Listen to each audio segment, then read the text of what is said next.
Hello everyone. Tonight, we step into the chilly shadow of towering stone walls, past the rusted iron gates, and over the rickety drawbridge that groans under your cautious footsteps. You're standing at the edge of a medieval castle, not the postcard kind, with fairy tale turrets and pristine lawns. No, this one smells like damp wool, cold stone, and someone's forgotten lunch from 3 days ago. The castle looms ahead, carved into the sky like a threat. Banners flap lazily in the breeze, but the silence feels like it's waiting for you. You don't know it yet, but this place isn't here to protect you. It's here to test your patience, your balance, and possibly your immune system. Because these ancient strongholds, they weren't designed for comfort. They were designed to kill, especially anyone who didn't belong. And sorry to break it to you, you probably won't survive this. So before you get comfortable, take a moment to like the video and subscribe, but only if you genuinely enjoy what I do here. And hey, let me know in the comments where you're listening from and what time it is in your corner of the world.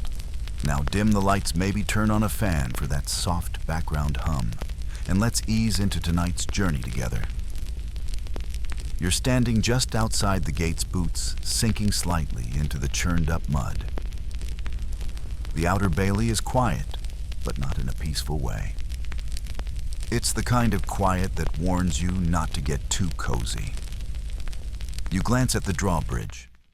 It's down, which technically means you're invited. But it groans under your weight like it's holding a grudge. The wood is warped, blackened from years of rain and fire smoke. There are scratch marks, deep ones across its beams. Whether they came from claws, swords, or something worse is left for your imagination. A raven perches on the gatehouse roof and watches you like it's placing a bet on how long you'll last. The first thing you notice, nothing here wants you to linger. There's no reception desk, no warm welcome. Just two suspicious guards squinting down at you from above, gripping spears and trying not to look too bored. One spits over the wall. It lands uncomfortably close. Charming. You hesitate, maybe this was a bad idea. But the portcullis is already rising with a shriek of old iron and worse intentions. Each spike glistens with rust, or maybe dried blood. Probably both. You walk beneath it instinctively, ducking. And no, it's not paranoia. These things have been known to fall at just the wrong moment. Historians still argue whether accidents like that were actually accidents. As you pass under the portcullis, the walls close in. The gatehouse above you is thicker than you thought possible. You're not just walking through a doorway.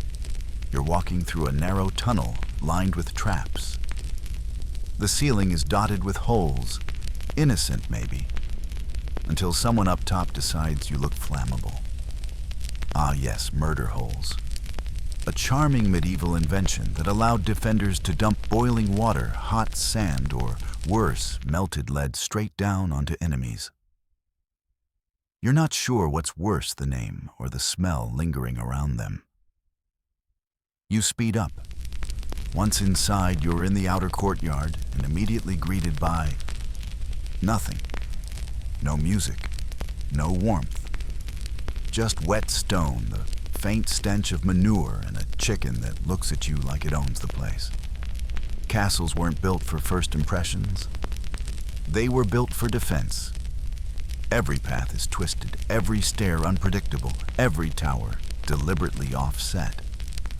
The goal was to confuse, mislead, or kill intruders, and you, my friend, are very much in intruder territory. Even the courtyards slope subtly. That's not a design flaw. It's so blood can drain faster. The guards, if they even glance at you, seem more tired than alert. But don't let their yawns fool you. They're surrounded by murder in architectural form. You're walking through a place where everything has a second, more sinister purpose. See that charming well? It's often poisoned during sieges. That decorative alcove, a great hiding spot for a crossbowman. Even the humble stable can become a barricade or trap if needed. And here's the thing, they expected you to fail. Medieval architects had a sense of humor, one that involved sharp objects, misdirection, and the occasional boiling tar surprise. Welcome to your new home, one that tests you at every turn. And as you stare up at the keep, the tallest and thickest part of the fortress, it dawns on you you haven't even entered the real danger yet. That drawbridge, that was the friendliest part. The drawbridge behind you creaks shut slowly and ominously, until it thuds into place like the lid of a stone coffin. Congratulations, you're inside. And now you're starting to understand why that moat didn't just look menacing. It was. From your new vantage point in the outer courtyard, you glance back over your shoulder. The moat stretches out like a dark scar around the castle, wide and lazily moving, if at all. The surface is a murky swirl of green and brown, with something pale drifting just below, maybe a fish, maybe a bone. You decide not to stare too long. You thought moats were just water features. Aesthetic, maybe full of swans. Nope. Moats were medieval multitaskers. Yes, they made it hard for invaders to roll up siege towers or battering rams. But more than that, they were early psychological warfare. And in some cases, biological warfare. That smell, it isn't just mildew and regret. Moats often doubled as refuse dumps. Into them went rotted food chamber pot contents, dead animals, and on occasion, very unlucky people. And during a siege, think less defensive perimeter and more open sewer with bonus corpses. Historians still argue whether medieval garrisons deliberately encouraged this as a deterrent, or if it was just bad plumbing paired with bad attitudes. You take a step closer to the edge of the moat, careful not to slip. The ground is soft here, always damp, and suddenly your foot slides just slightly. You wobble, you flail. And in that moment, you understand why a surprising number of people probably drowned in moats without a single arrow being fired. Because it wasn't just about keeping enemies out. It was also absurdly easy for inhabitants to stumble in. Armor didn't help. Ever try swimming in 50 pounds of chainmail, you'd sink faster than a knight's morale during tax season. You spot a narrow stone bridge further down one that crosses a narrower inner ring of the moat. That's for carts, livestock, and high-ranking visitors. You're more of a test subject today. You tiptoe along a muddy lip of stone, flanked by walls that loom on either side like judgmental parents. There's no railing. Why would there be risk of falling? It was just another part of the charm. Midway across, you stop. Below you, bubbles rise from the dark water. Slowly. Then a few more. Something's definitely moving down there. You remember that rumor, maybe you read it, maybe you heard it whispered in a video late at night, that some castles kept live eels in the moat to deter swimmers, or crocodiles in one particularly fanciful case. Historians still debate the eel thing, though most agree the crocodile story is as real as a jousting unicorn. Still, the thought sticks with you. And as you lean over the edge just a little more to peer into the depth splash, something thrashes just out of view. You don't wait around to greet it. You move. The far side greets you with a worn wooden gate slightly ajar. It's meant to be inviting, but the dark smear on the frame and the bent iron hinge tell a different story. Someone or something tried to leave in a hurry. You enter another courtyard, this one narrower, more enclosed. The smell changes, less open rot, more human stress. This is the inner ward.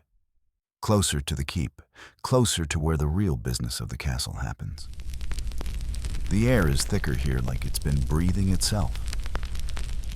And then just beyond, another stretch of moat. Yes, a second moat.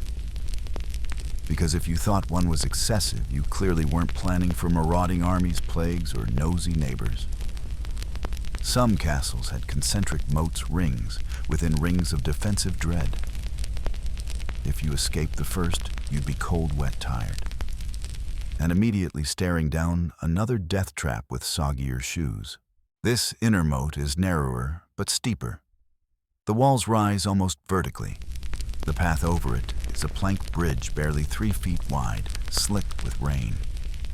You shuffle across like an awkward hare in arms, out trying not to look down. Too late. You look. It's not just water. You spot a helmet, half sunken, moss covered. Inside it, you think there's a face. Or maybe it's a trick of the algae. Either way, you don't ask. The castles weren't interested in giving you options. They were interested in control. You go where the layout says. You walk the tight bridges. You follow the zigzagging walls. You enter through the gate they left open, and it's always the most dangerous one. And just as you think you've made it, you see the real gatehouse ahead. Massive, fortified, and full of surprises. The outer moat was just a test. Now it's time to meet the castle's true personality. You step forward cautiously, eyes drawn upward to the towering bulk of the inner gatehouse, the beating heart of the castle's defenses. This isn't just a doorway.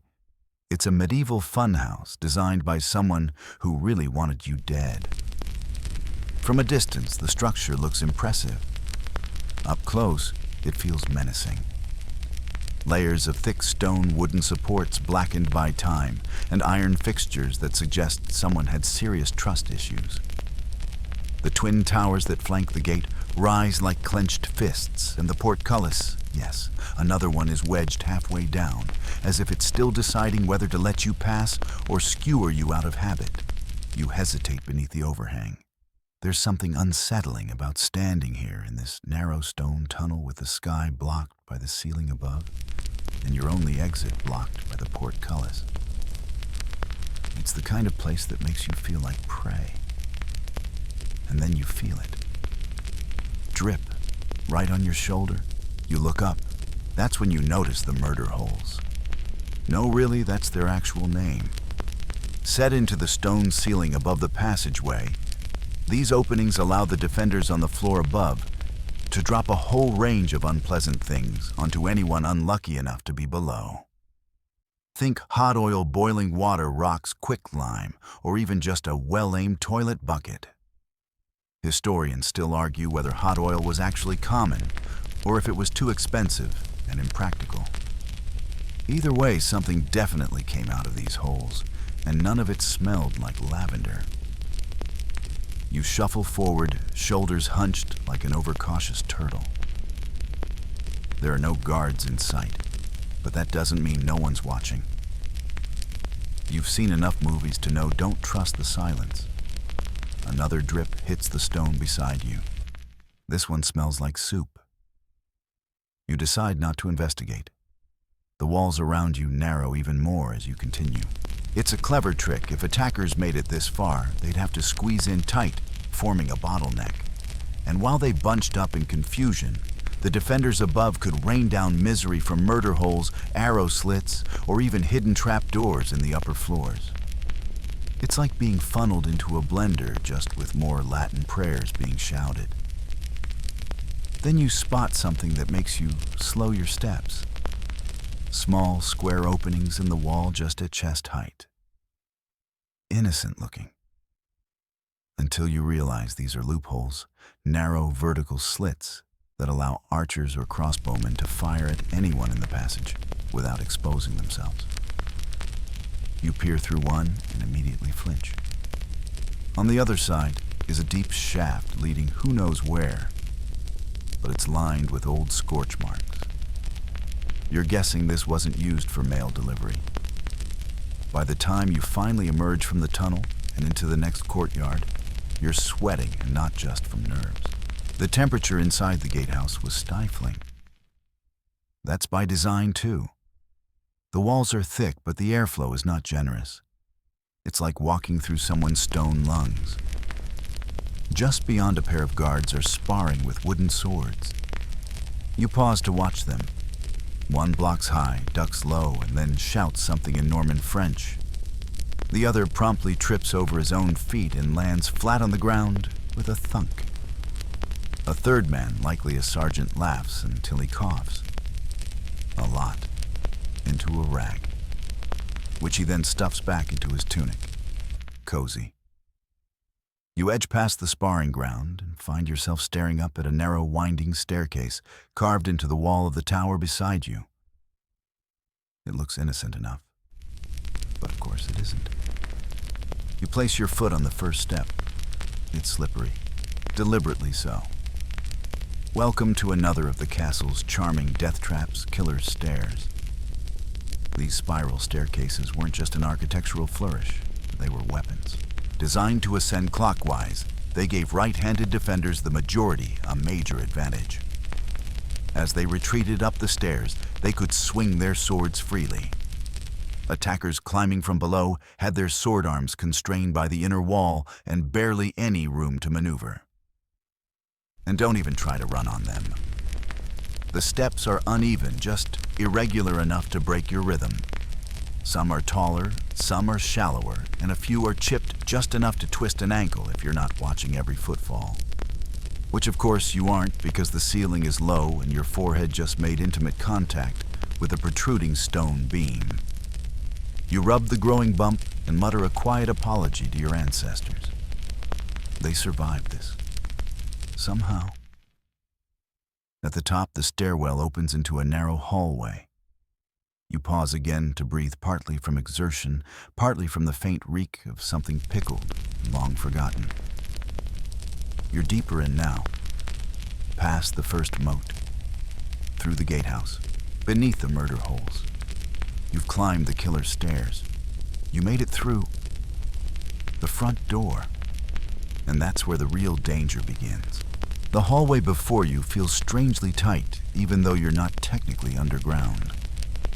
The stone walls seem to lean inward, as if they've grown suspicious of your presence. You reach out and touch one cold, damp, and just slightly crumbly. Comforting. As you shuffle forward, your boots echo too loudly. The corridor twists abruptly to the right, then left again. No straight lines here. That's intentional. Medieval castle design was all about confusion. Long, straight hallways gave attackers momentum. Curves, corners, and abrupt dead ends gave them second thoughts, and defenders plenty of time to get creative. You reach another spiral stair. This one's narrower, steeper, and far, far darker. You sigh and begin the climb, careful to hug the outer edge. These steps are even more unpredictable than the last, some shallow enough to stumble on, others oddly tall, like they were built just to mess with your knees. And just as you're thinking about how cruel stairs can be, you notice something stranger. The stairs curve left.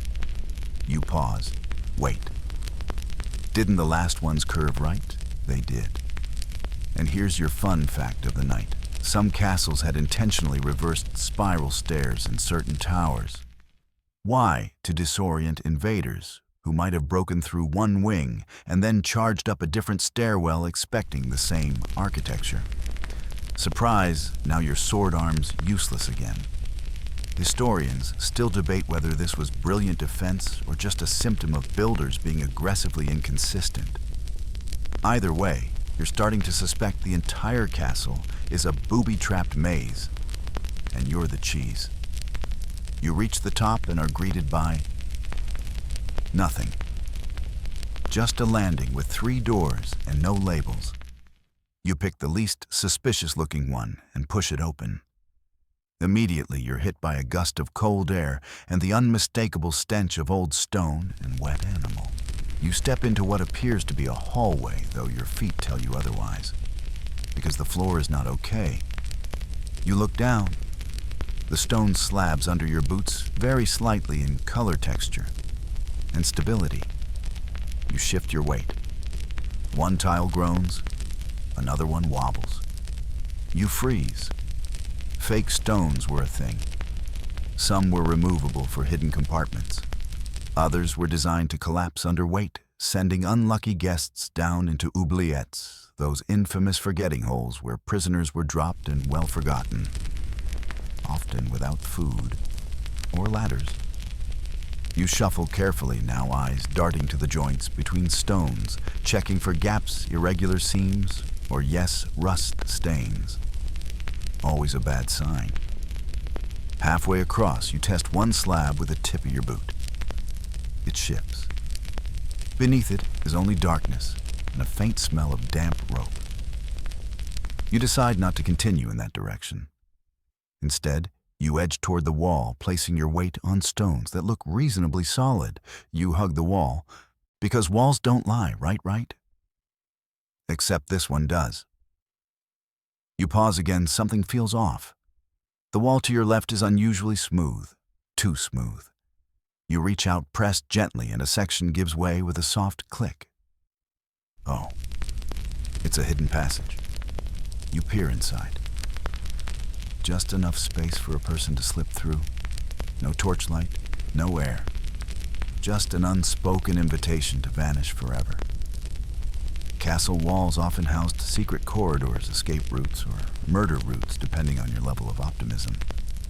Some led to hidden exits, others to spy holes or secret arrow loops. A few simply led nowhere. No one really knows why. You pull the wall back into place and decide not to test your luck. Instead, you make your way to a small antechamber seemingly empty. You sit, just for a moment. The stone is hard, cold. You shift and hear a low creak beneath you. The bench you're sitting on is part of a trap door. You leap up and back away. This entire castle is trying to gaslight you. Floor, walls, stairs, and now furniture, all potential assassins. And somehow, this was considered safer than living outside the walls. You rub your temples. The headache forming behind your eyes isn't just from lack of sleep or stress. It's from realizing that this place was never designed to be livable.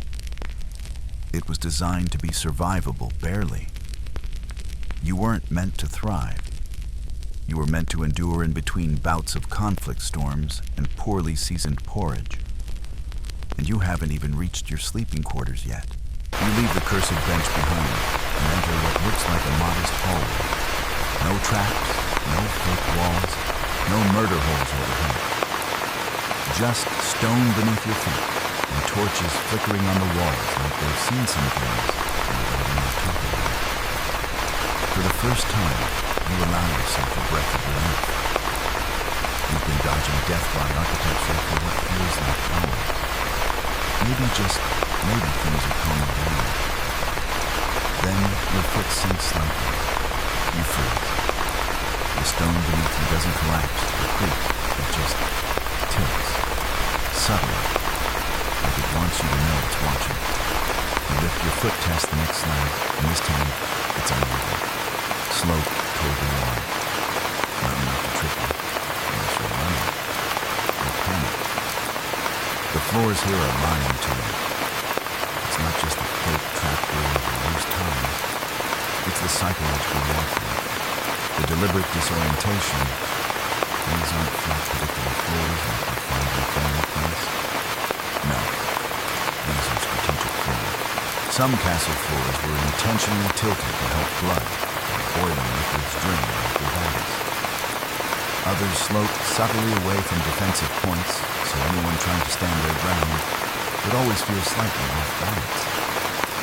And if you thought those warped wooden boards on the old Airbnb were annoying, try doing hand-to-hand combat in a slick stone ramp while someone's hurling sheet parts at you from above. You press forward steps slower now, every movement cautious. Then you spotted a long hallway leading to the upper solar. You remember reading about this in the history book once. The solar was the Lord's private quarters. If anywhere in the castle was designed to feel remotely like home, it was there. The hallway narrows and curves. Halfway down your shoulder brushes the wall, and suddenly the torchlight flickers violently. from wind, from airflow. There's a gap in the stonework, thin, vertical. You squint. Just behind the wall, you can see faint movement shadows of fabric, someone watching. You found another castle favorite with a spy passage. Hidden corridors that allowed nobles' guards or nosy servants to eavesdrop on conversations without being seen. In some cases, these were elaborate tunnel systems woven into the very structure. In others, just tight crawl spaces or hollowed walls with slits for eyes. Historians still debate how frequently they were used for statecraft versus pure gossip. You're guessing both. You move faster now. There's something uncomfortable about being watched in a place that already seems to want you dead. You reach the end of the hall and push open the heavy wooden door. It creaks dramatically because of course it does. And there it is. Your chamber. Or someone's chamber.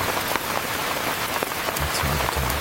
A stone room, maybe 12 feet across, with a narrow arched window, a sagging wooden cot, a chest that looks like it's already been looted, and a single candle that's about to give up on you.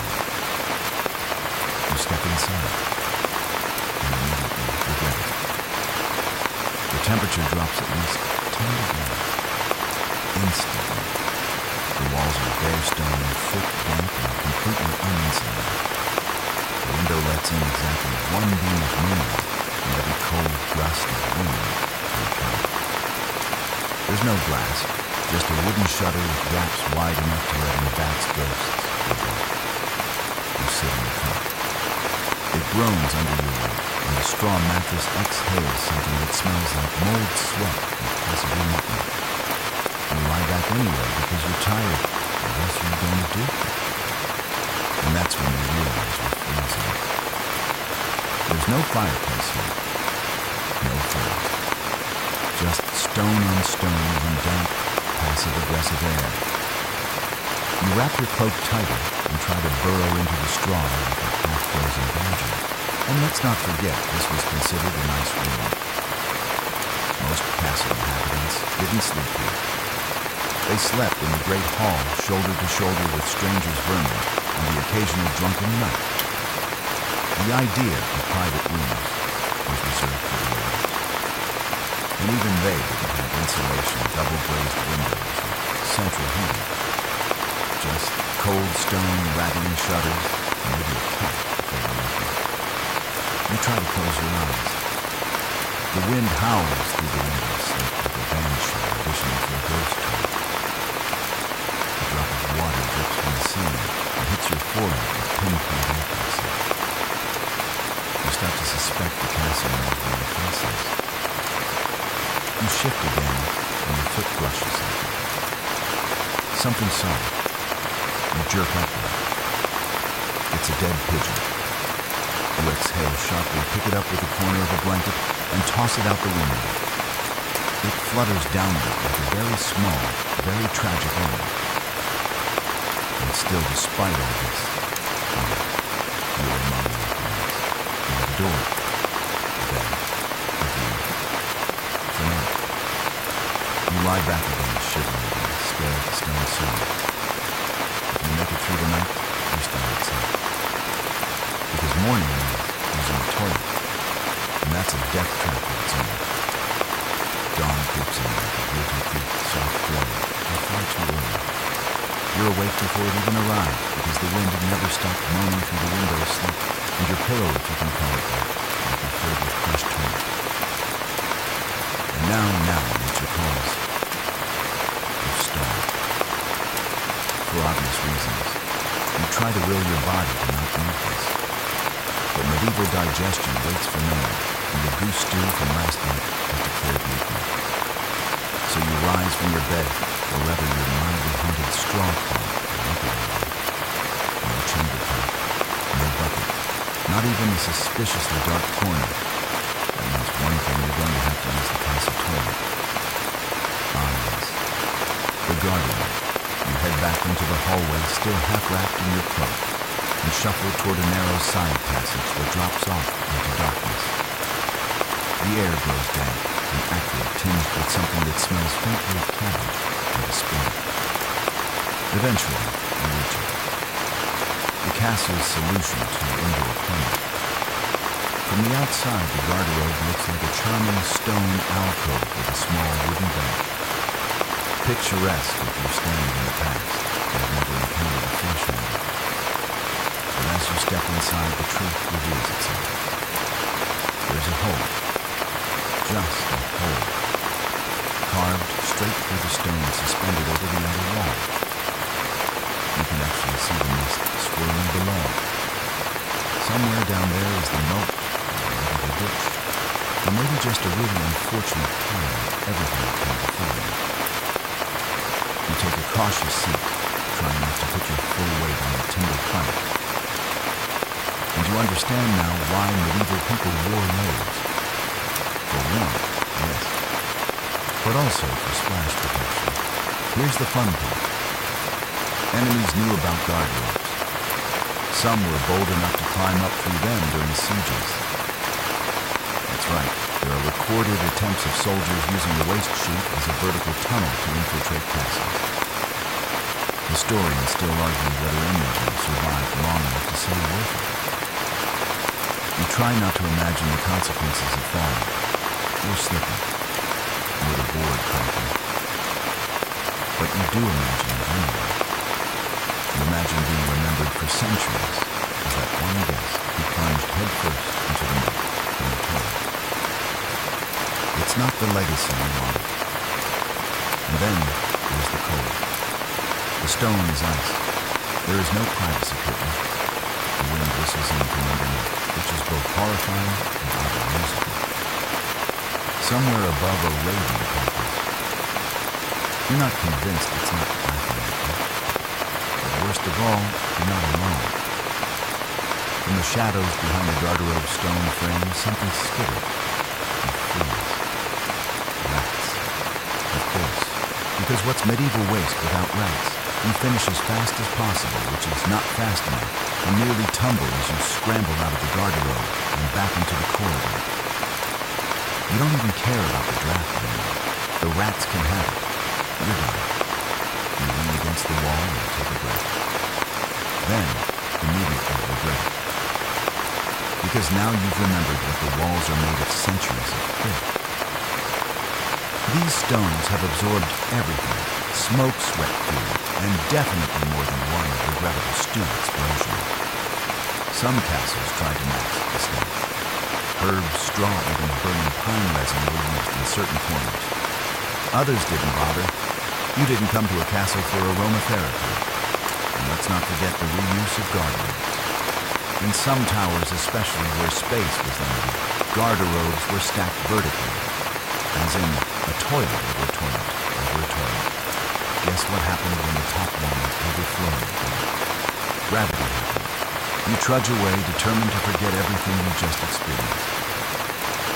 But you pass another chamber door cracked open and glimpse a poor soul with a fever curled on a low pallet beside an open chamber pit. He's not moving, and neither is the bucket. You keep walking. The castle is alive in the worst way. Its walls groan, its passages breathe. And now that you've seen the toilet system, you understand just how thin the line between fortress and biohazard really is.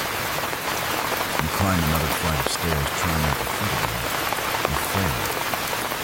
Because the smell follows you. It always does. And you're starting to suspect that in castles like this, it's not you walking through the castle.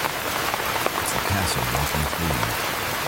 You finally make it to a higher level somewhere above the filth, the damp, the toilets, the rats. You've climbed more spiral stairs than you thought a single building could contain, and your knees now creak like 600-year-old wood. The corridor here is narrower, the walls cleaner. There's even a faded tapestry trying to look impressive, although it mostly resembles a soggy rug that lost a fight with a mildew demon. Still, it's something. You pause to catch your breath in a small window seat. The shaft of pale light spills in and briefly warms your face.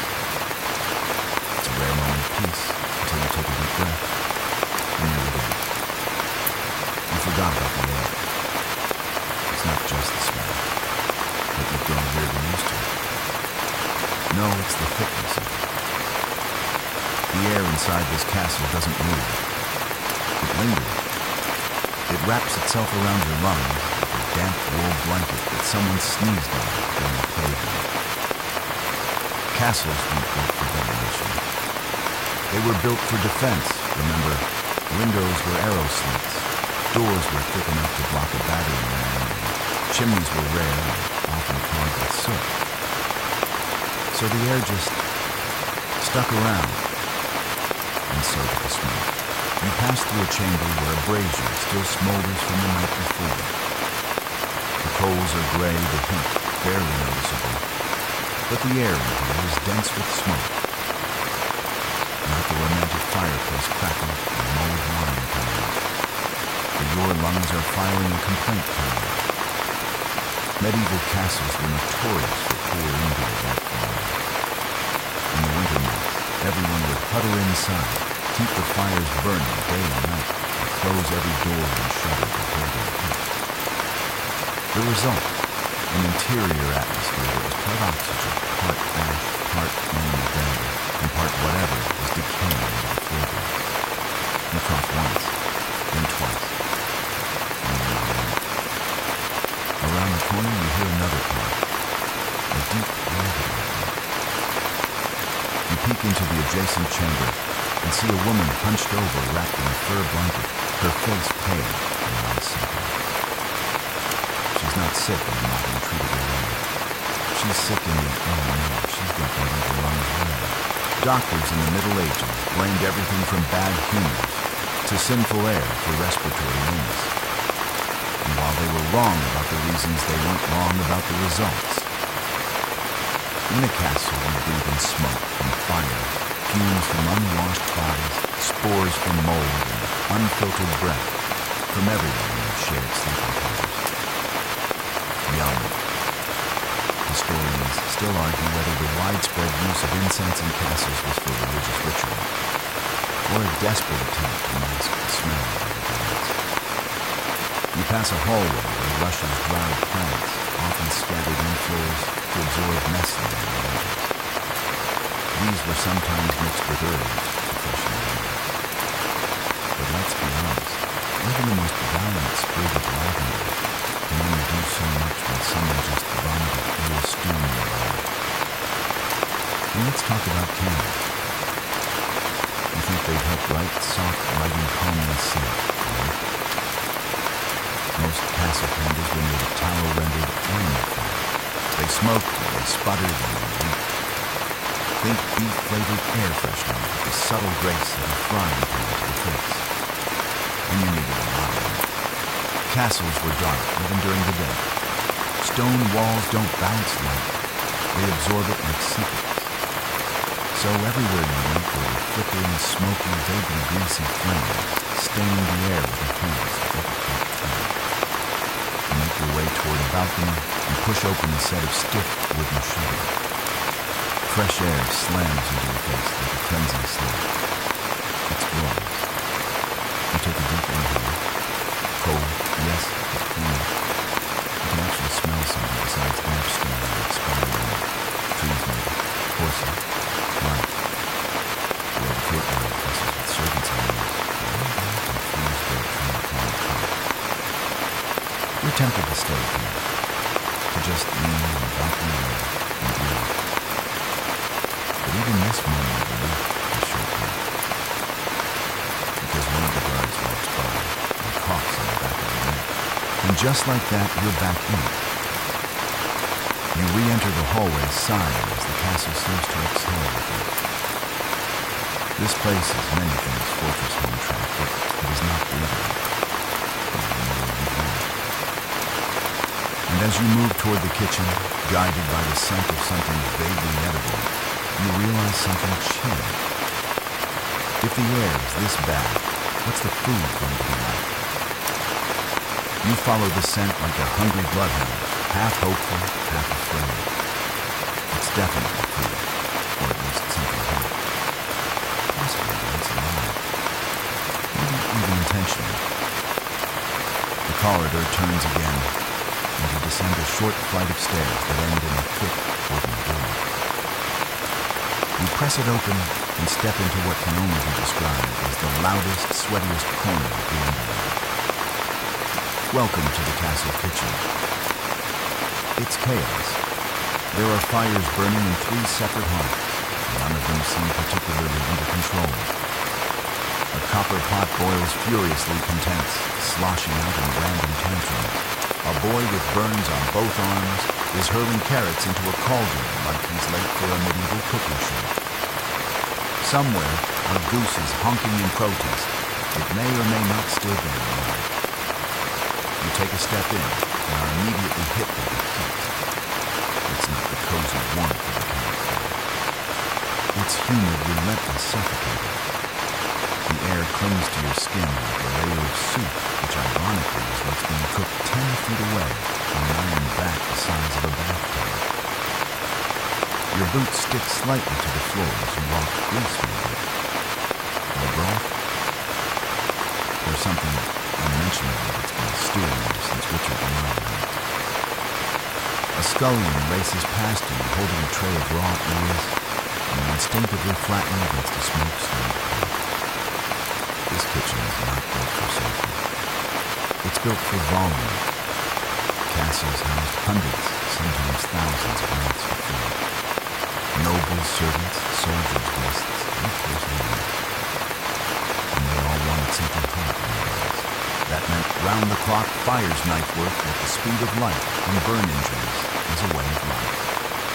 You see one woman's sleeves rolled to the elbow, carving what appears to be a boar, with a blade the size of your forearm.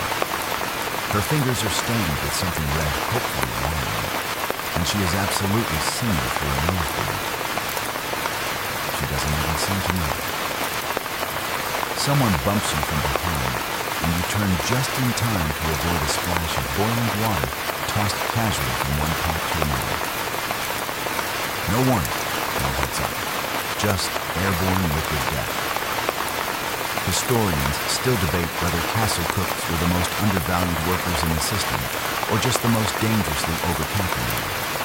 Either way, you're now sweating through your cloak and wondering how these people live past the age of 25. Then you spot the bread oven. It's set into the far wall black with soot, its opening glowing orange like the maw of a dragon. It's just finished a light slab. A boy pulls a loaf from the coals using a wooden peel longer than his toe. The crust is burnt. The inside probably raw. He looks proud of it. Best batch yet, he says cheerfully before sneezing directly into it.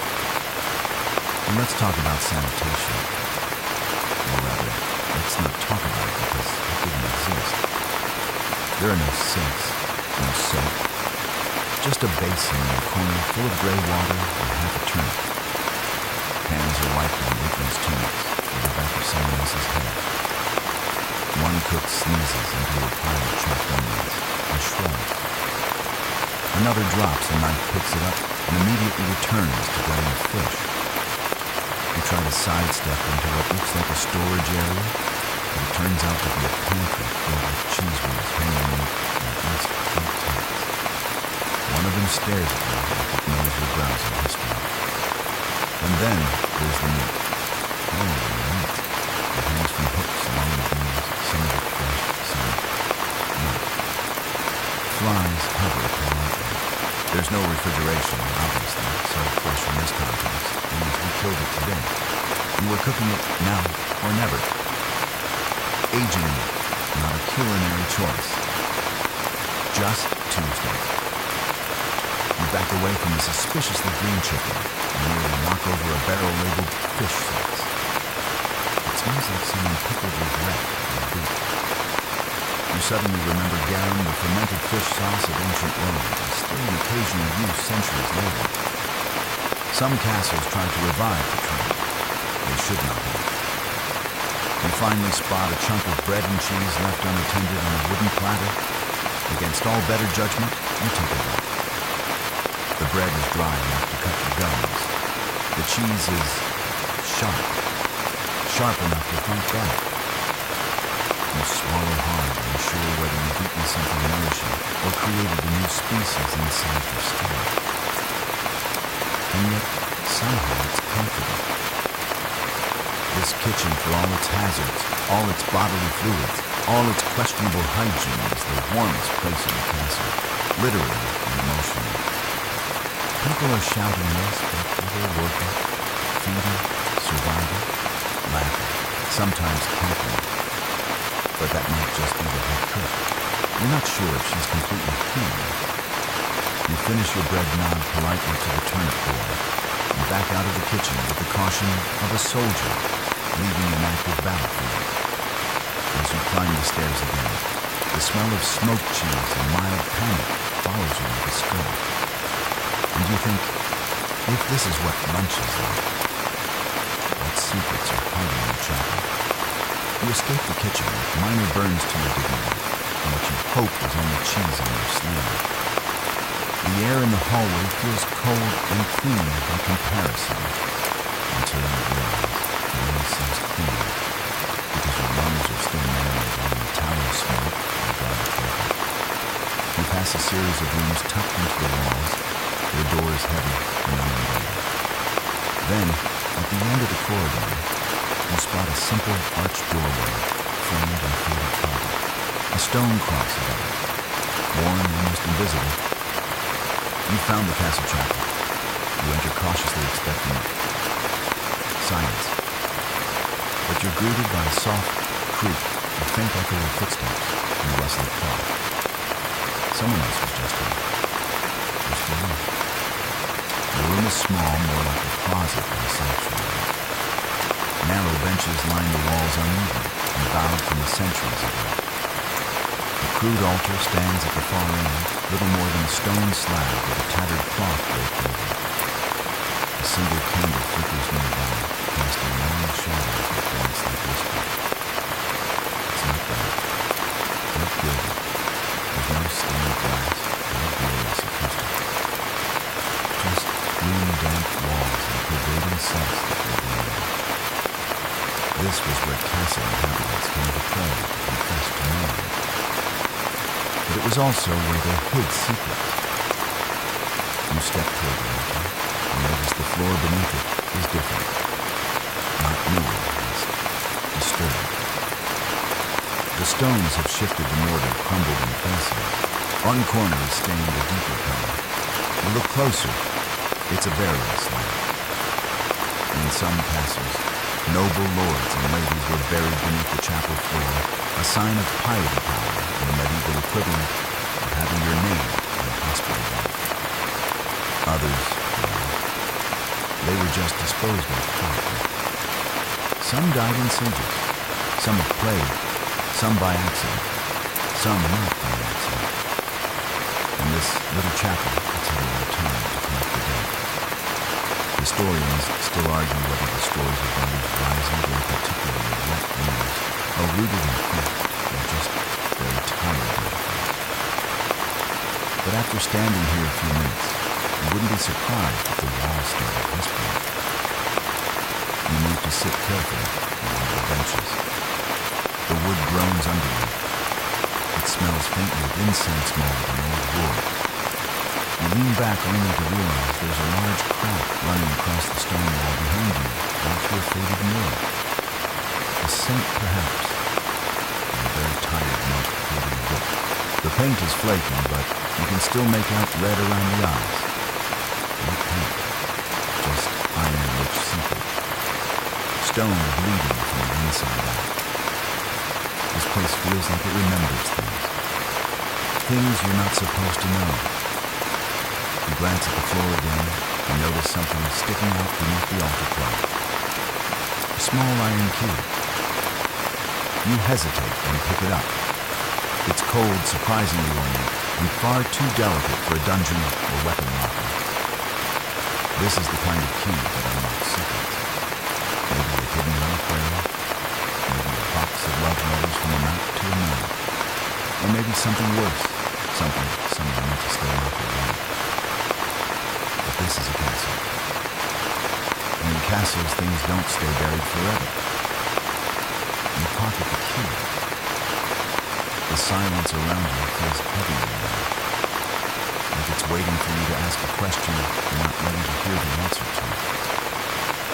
A bird screeches outside the window slip, breaking the night. You stand, shake off the chill, and take one last look around the chapel. You expected peace here. You got history. The kind that doesn't sleep. The kind that lingers in the mortar. And as you walk back into the hallway, footsteps echoing behind you might not be yours. You realize the castle's dead benches rest on your stone. They watch.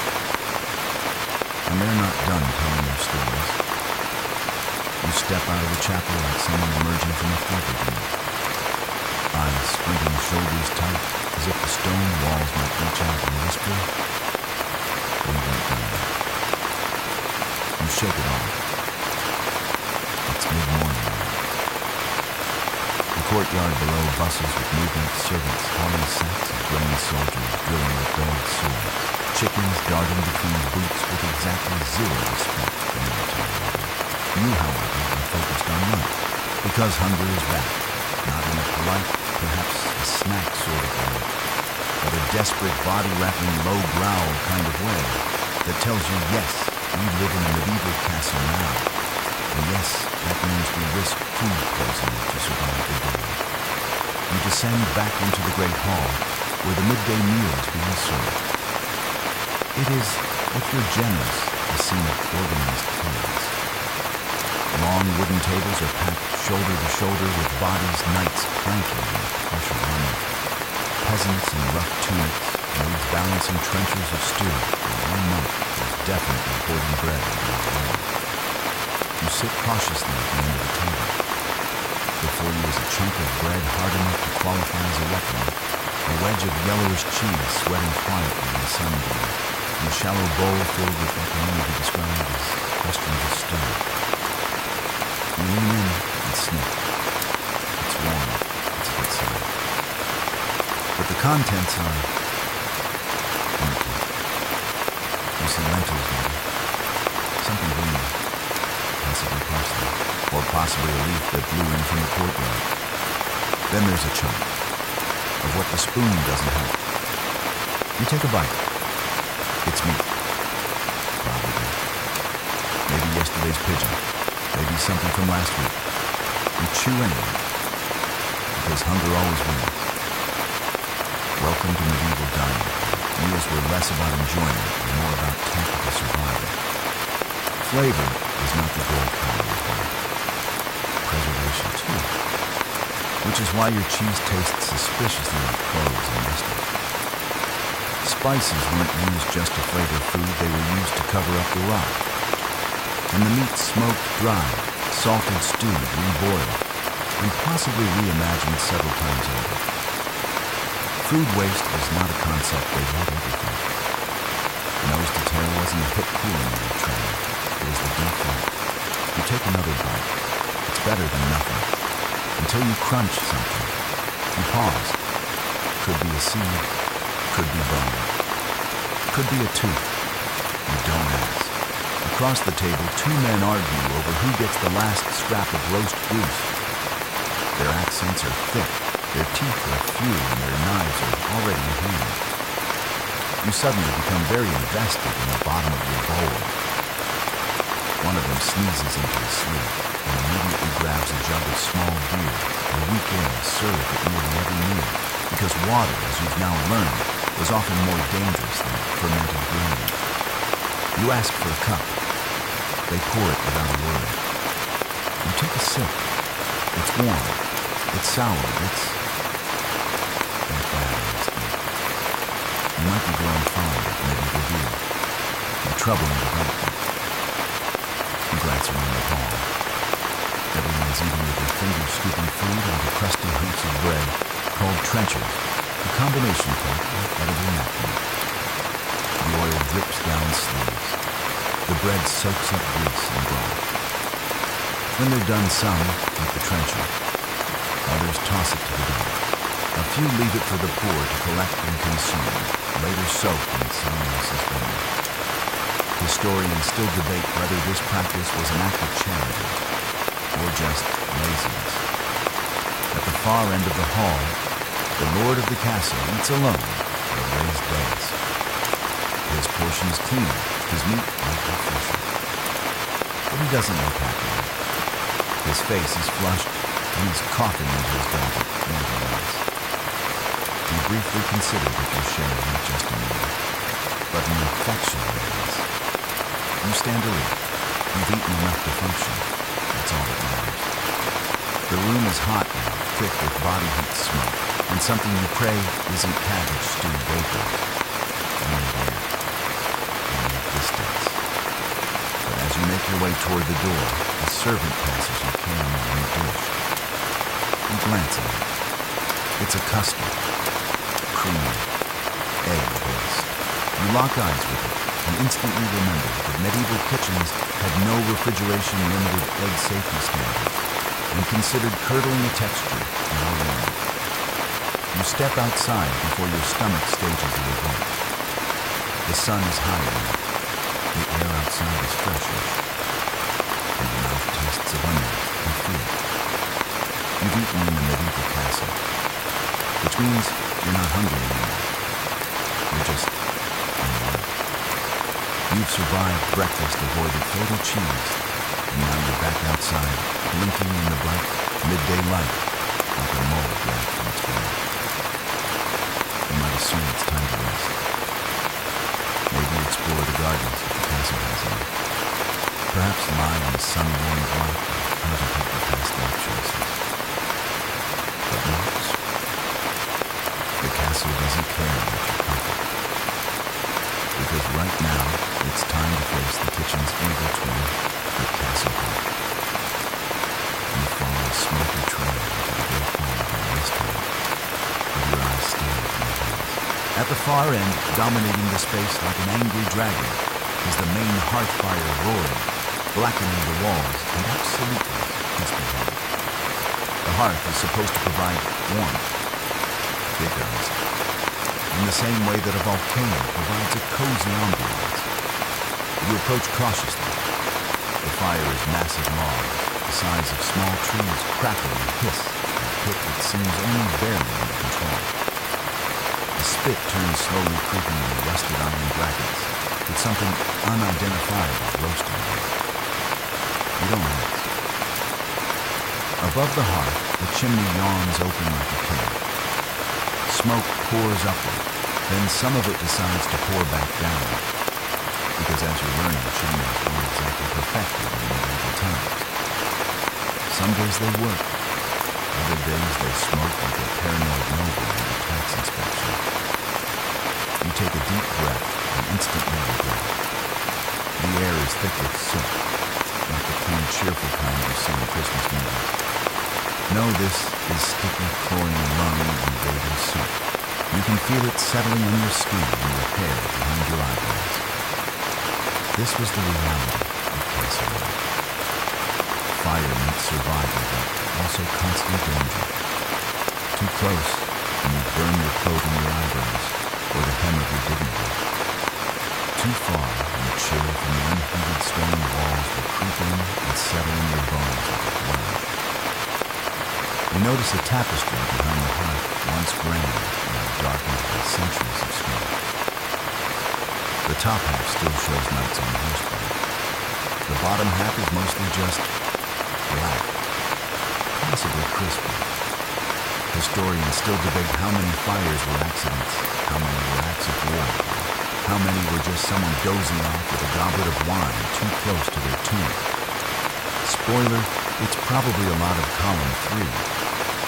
You wander into a side room where a smaller hearth sits quieter, but no less sinister. A maid stokes it with what looks like the broken leg of a chair. She glances up at your eyes, red-rimmed soot smeared across her cheeks like war paint. You're not from here, she says. You know. You keep your sleeves back and don't wear wool near the flames. Unless you fancy going up like a thatched roof. Note it? You thank her and retreat quickly. Back in the great hall, you notice something else. The walls around the hearth are warped. The stone discolored, cracked in places, heat damage centuries old. The same heat that warmed children's hands and boiled festive air also split light and left the air full of fine particles. that no one back then understood, but everyone did. Want to know what it felt like to grow old in a castle? Imagine the years of inheritance here. You're standing by this fire, coughing quietly into your lonely sleeve, wondering why your chest felt tight in your ears, and why your teeth hurt when you grew old. The fire didn't just cook your food, it cooked your lungs. You find a bench away from the hearth and sit. The wood is warm, but not in a good way. It's slightly charred, and when you shift, something crackles underneath a bit of ash, or the remains of someone's forgotten wooden spoon. Even the floor is marked. Discolorations where embers once landed. Scorch marks where spilled oil kissed a live coal. In some castles, entire floors burned, taking half the great hall with them. They still built these fires, day after day. Because what choice did they have? The walls were stone. The wind found every crack. The winters were long, and the blankets were shed. If you were lucky, you might have furs. If not, just more straw. And straw, by the way, is highly flammable. Still you sit for a moment longer. Because despite everything, the danger, the smoke, the mild scent of burning bird, it's still warm. And warmth is rare in this place. Rare enough to risk a cough or two. You let your eyes drift shut for just a moment, soaking in the heat like a lizard in the air, until someone yells, "Fire!" You leap up. False alarm. The kitchen boy dropped a torch in the hallway. Again. But you're awake now. And it's time to visit the place where accidents are policy of the castle army. You follow the hallway away from the hearth soot still clinging to your eyelashes and descend into a cooler, quieter part of the castle. The air here is dense, not with smoke, but with metal. Sharp, heavy, and humming with potential violence. You've reached the end. From the moment you step inside, it's clear this is no decorative gallery but polished museum pieces. This is a room where iron knives breathe, occasional rings. Rows of weapon racks line the walls, swords, spears, halberds, axes, all stacked like they're auditioning for a historical accident report. Some are shiny, most are not. Rust licks the edges of older blades. The wood of the spear shafts is cracked in places. Leather grips are dark with age sweat and something that looks suspiciously like dry blood. You reach for a sword, not to wield it, just to touch it. It's heavier than it looks cold enough to bite. The hilt is wrapped in what used to be velvet, now stiffened into something more like sandpaper. You slide it back into place and decide you prefer your fingers attached. Across the room, a young page is struggling to lift a shield nearly as big as he is. He grunts, staggers 2 steps, and drops it onto his own foot with a sound like a breath. A nearby knight chuckles and mutters something about training stories. Welcome to the medieval gym. And make no mistake, this place was deadly, even on a good day. Training with weapons wasn't ceremonial. It was necessary. And dangerous. Sparring accidents were common. Blunt swords still broke bones. Blunt arrows still took eyes. One false step with a pole or a training partner became a funeral. Historians still argue whether training sessions were meant more for discipline or for real combat preparation. But the injuries, oh, those were very real. You spot a suit of armor on a mannequin near the corner. Full plate, slightly mismatched. The chest piece gleamed, but the pauldrons, shoulder bits for the less knightly among us are dented. Deeply, as if someone once got hit with a hammer, while already wearing it. You approach it. It's taller than you expect. Broader, too. You imagine the poor soul who had to wear it sweating inside, carrying 60 pounds of custom-tailored metal in the middle of summer, while trying to not fall off a horse. And remember, most knights didn't wear this type of impressive. They wore it so they didn't die immediately. but even full armor didn't guarantee safety. In the siege, a knight might climb a ladder, get hit with a rock, fall backwards into the mud, and sink like a metal-clad stone. Armor was great until you needed to swim, or run, or get up quickly, or bend. You glance down at your own clothing. You're not wearing armor, of course, but you are wearing sleeves. And that in here is apparently enough to be a liability. You pass a rack of crossbows next. Each one looks meaner than the last. One has a mechanism that requires a crank to reload.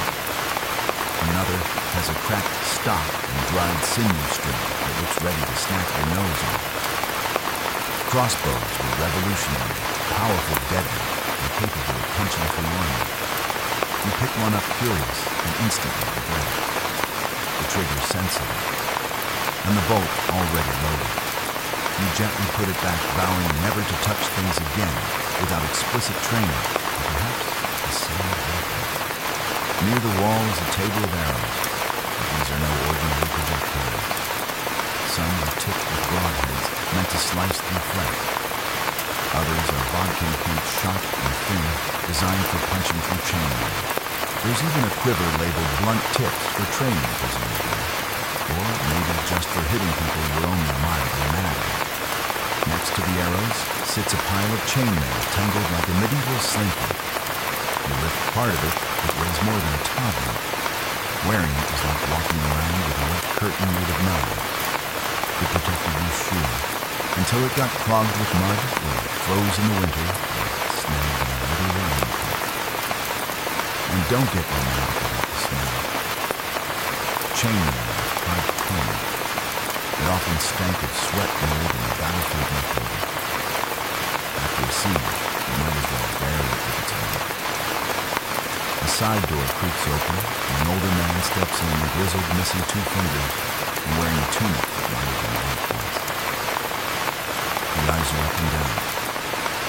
Are you here to fight? You shake your head. Good, he says. Castle's killed enough today already. He limps past you and begins sharpening a dagger with methodical strokes, each one scraping across the stone like a ticking clock. You stand there quietly, absorbing the truth of what he just said. Because here's the thing, the armory wasn't just a room full of weapons. It was a preview of what happened when the castle's traps failed, and its people had to finish the job. You leave the armory with a healthy respect for sharp things and a mild case of soot knowledge. Outside, the air is a bit fresher, but still suspiciously warm.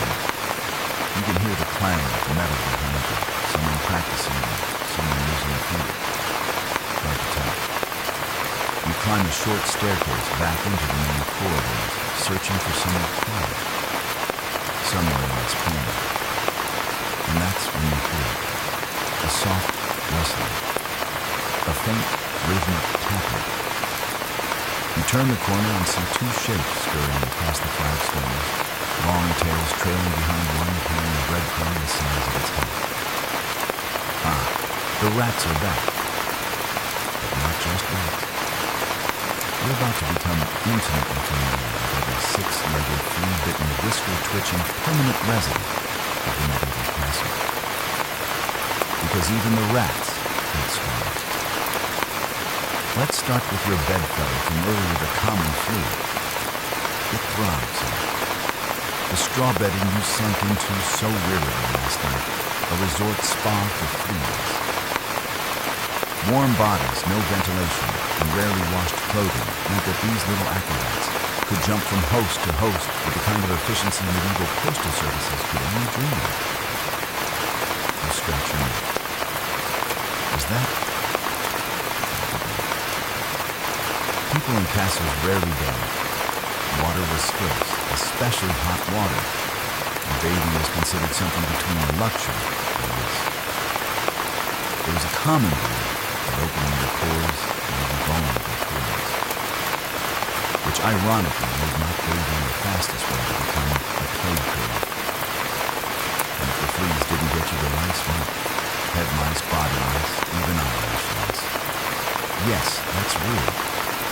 Nobles, knights, peasants, no one was immune. Hair was rarely washed, bedding was shared, and combs were for removing lice as much as styling your hair. Maybe more. You pass a wooden chest against the wall and hear scratching inside it. You don't open it. Instead, you head down the hallway toward the storage rooms. There's a pantry nearby used mostly for dried goods. You push open the creaky door and are greeted by a stack of cloth sacks and the unmistakable scent of dried beans dust and rodent poo. You freeze. Two small black eyes peer out at you from a pile of oats. It's a mouse. Or more precisely, a mouse family. One darts into the sack. Another vanishes into a crack in the wall. You hear squeaking behind the shelf. Castles have no insulation, no caulking, no pest control. If you were warm and edible, you might live, and they did not pay you. Then there were the fleas on the rats, the real fun. Because while rats were a nuisance, chewing food, scaring ladies in towers, generally being little nightmares, the fleas they carried were the ones that transmitted plague. Yes, that plague. Historians still debate exactly how much of the Black Death spread came from the castle conditions versus crowded cities. But there's no question castles were not safe from disease. When fleas got in, they always did everyone from the kitchen boy to the lady of the manor was at risk. You step back out of the pantry and nearly trip over a dog, a big one. It's lying flat in the hallway, gnawing something that used to be food, and now looks more like a biology experiment. Dogs were common in the castle, not just pets, but workers. Rabbits, hunters, wild animals. But they carried their own share of parasites, and occasionally turned aggressive in cramped spaces, especially during sieges. You step around it all. It doesn't move. You're starting to get itchy. It's normal. Probably. You head for a stairwell, hoping the upper levels are less alive. But as you climb, you spot something crawling along the stone wall. It's shiny, fast, a beetle. It vanishes into a crack in the mortar, which probably leads to an entire insect metropolis inside the walls. The castle isn't just home to people. It's home to ecosystems, each one thriving in its little patch of damp, dark, unclean stone.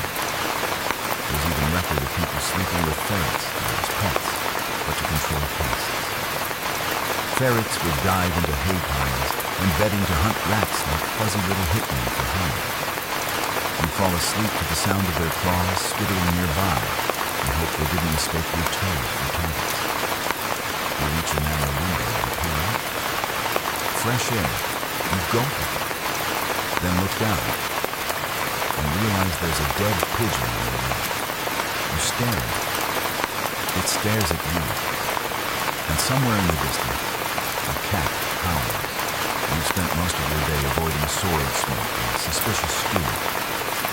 But now you realize none of that can compare to what lives in the cracks under the beds and behind the walls. Because in a castle, you might be the guest. But the vermin? They're the ones who never leave.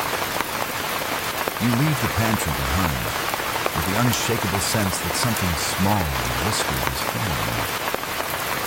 Probably true. But you're getting used to it now, just another part of castle life. You're choking on hearth smoke and wondering if your bed is supposed to be like cold.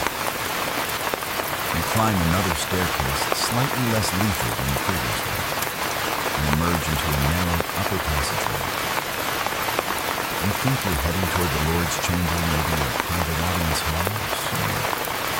But as you round the corner, the air shifts again. And not in a good way. It's stuffy, yes. But also slightly empty. Your nose wrinkles involuntarily. There's a faint haze in the air, and a pungent mix of boiled herbs, sweat, and amber. You hear groaning again. Ah. Of course, you've wandered into the castle's infirmary. If that word conjures images of clean linen, calm monks, and lavender-scented healing folk. This is more than a makeshift chamber. two beds in the room, each holding someone who looks like they fought a war with a table leg and lost. One man's head is wrapped in bandages so thick he looks like a poorly attempted bread roll. Another lies groaning, clenching his side, while a third just stares at the ceiling like he's seen the ghost of every bad decision. And then there's the barber surgeon. Yes, that's a real title. In medieval times, barbers didn't just cut hair, they cut everything, including limbs, bore his teeth, and occasionally deals with death. This one is hunched over a wooden table, sharpening a blade with the kind of slow, deliberate rhythm that suggests he's used to scream. There's a saw nearby, not a bone saw, just a saw, the kind you might also use on fire. He doesn't look up as you do. Just mutters, "We've got leeches today. Lucky." Leeches? Of course. Because why settle for blood level with a blade when you can slap a living parasite onto someone and call it therapy? You glance around the room and notice several bowls.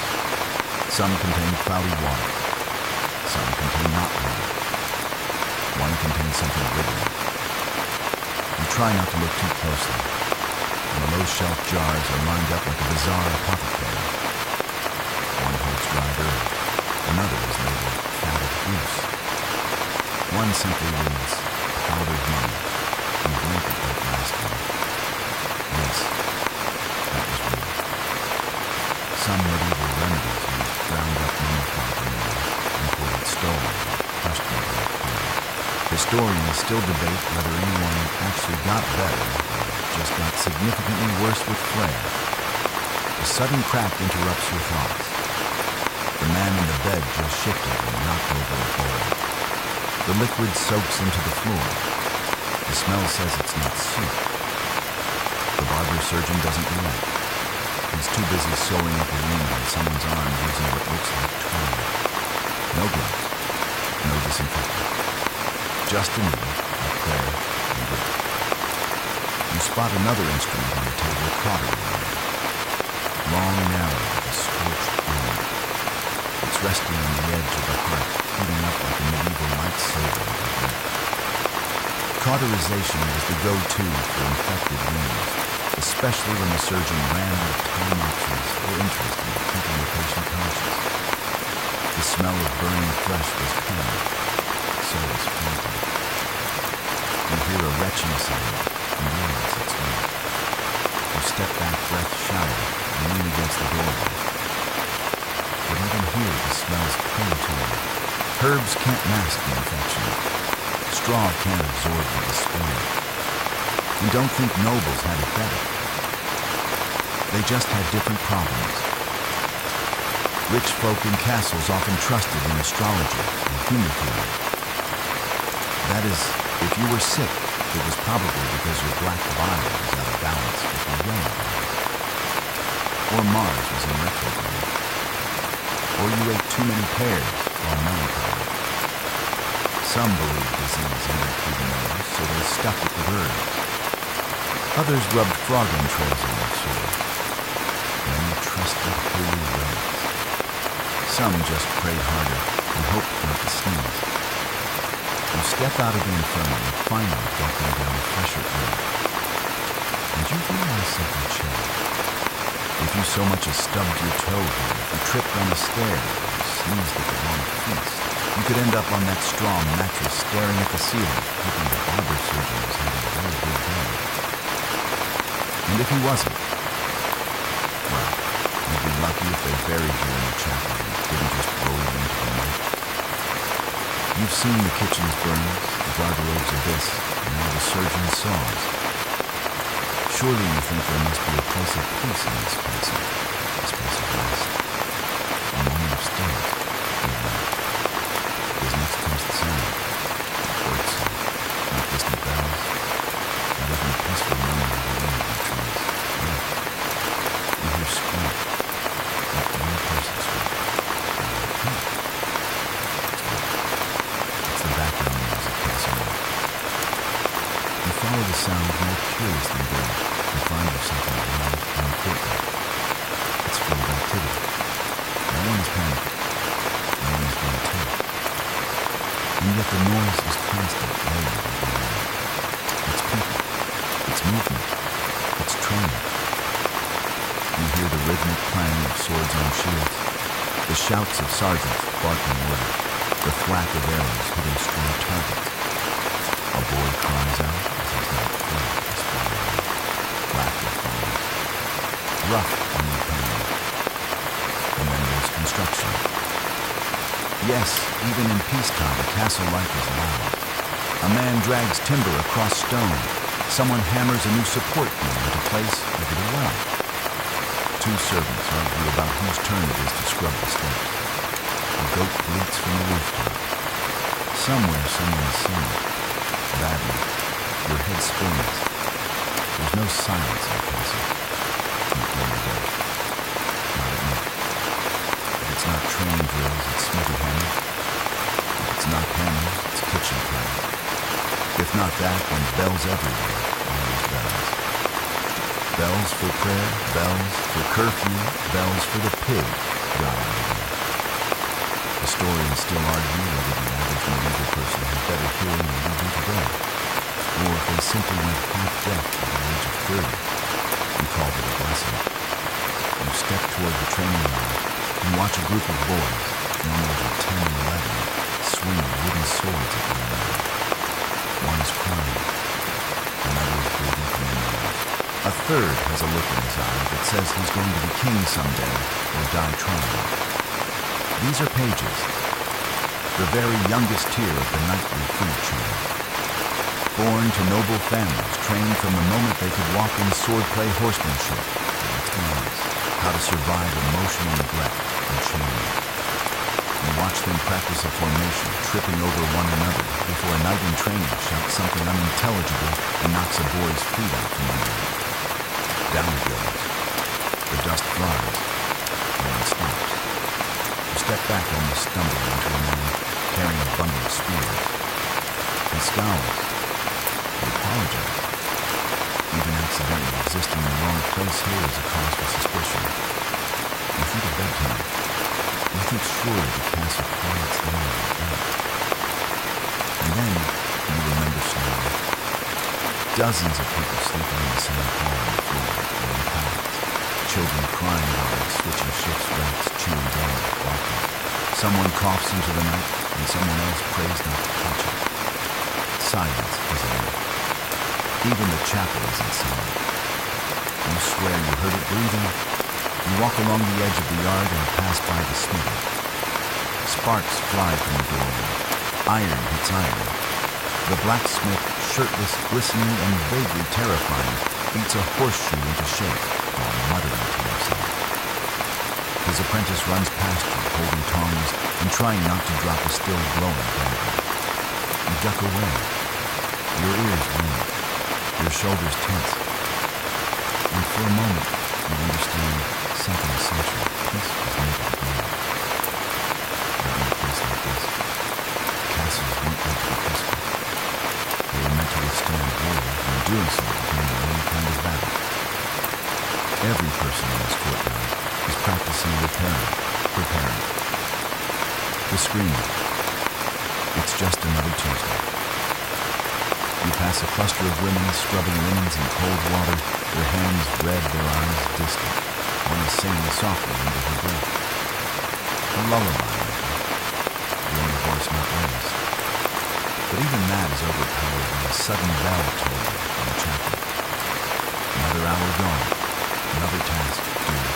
You cover your ears. Perhaps a minute. Until someone yells, "Watch out," and a wooden beam nearly falls off the scaffold in front of you. You decide to retreat. There's no such thing as quiet in the castle. Not here, not ever. You slip away from the courtyard like a squirrel evading a stampede. The bell is still echoing in your skull, and your brains begin to fray like a cheap tooth in your mind. You need a break. So you wander upward. You find a staircase tucked behind a wooden door near the chapel, a narrow stone spiral so tight you have to walk sideways. It's damp, slip, claustrophobic.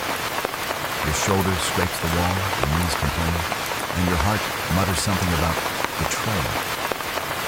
But finally, you reach the top, and the door opens into something unexpected. It's quiet, almost. You've reached the Lord's solar, a private chamber built to let noble blood breathe easily.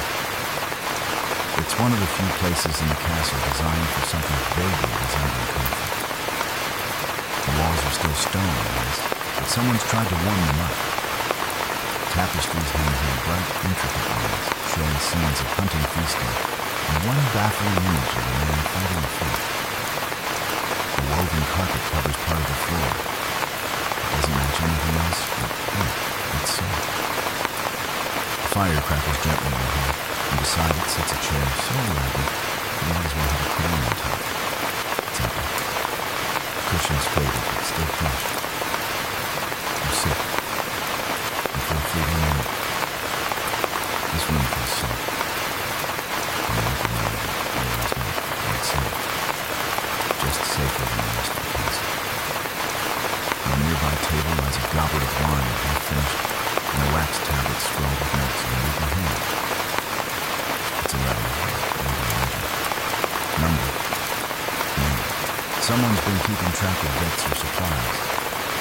The math is optimistic. You glance toward the window. This one has actual glass. Murky, uneven, full of bubbles, but still it's glass. Luxury. You lean in and press your forehead against it. The view is stunning, the castle walls stretching out below you, the moat glinting in the sun, and farmland being lush and peaceful. And that's when it hits you, being a lord in a medieval castle, isn't as safe as you might think. Sure, you had better food, less mold and well-arranged margarine, and more privacy if you ignored the servant in the corner pretending for dust. But power came with its own death threats. Poison was a real concern, especially in wine, which is now looking at you funny. A rival could bribe a servant, slip something into your stew, or just invite you on a friendly hunting trip that ended in oops and arrow to the chest. Even the wine itself could betray you. Red wines were sometimes cut with lead-based sweeteners to improve taste. Yes, lead. That'll liven up a dinner party. Slowly, with organ failure. You scan the room again and notice a narrow inner door cracked open. You peek inside. It's a privy. The Lord's personal toilet. It's still just a hole over a shaft, but it's indoors and clean.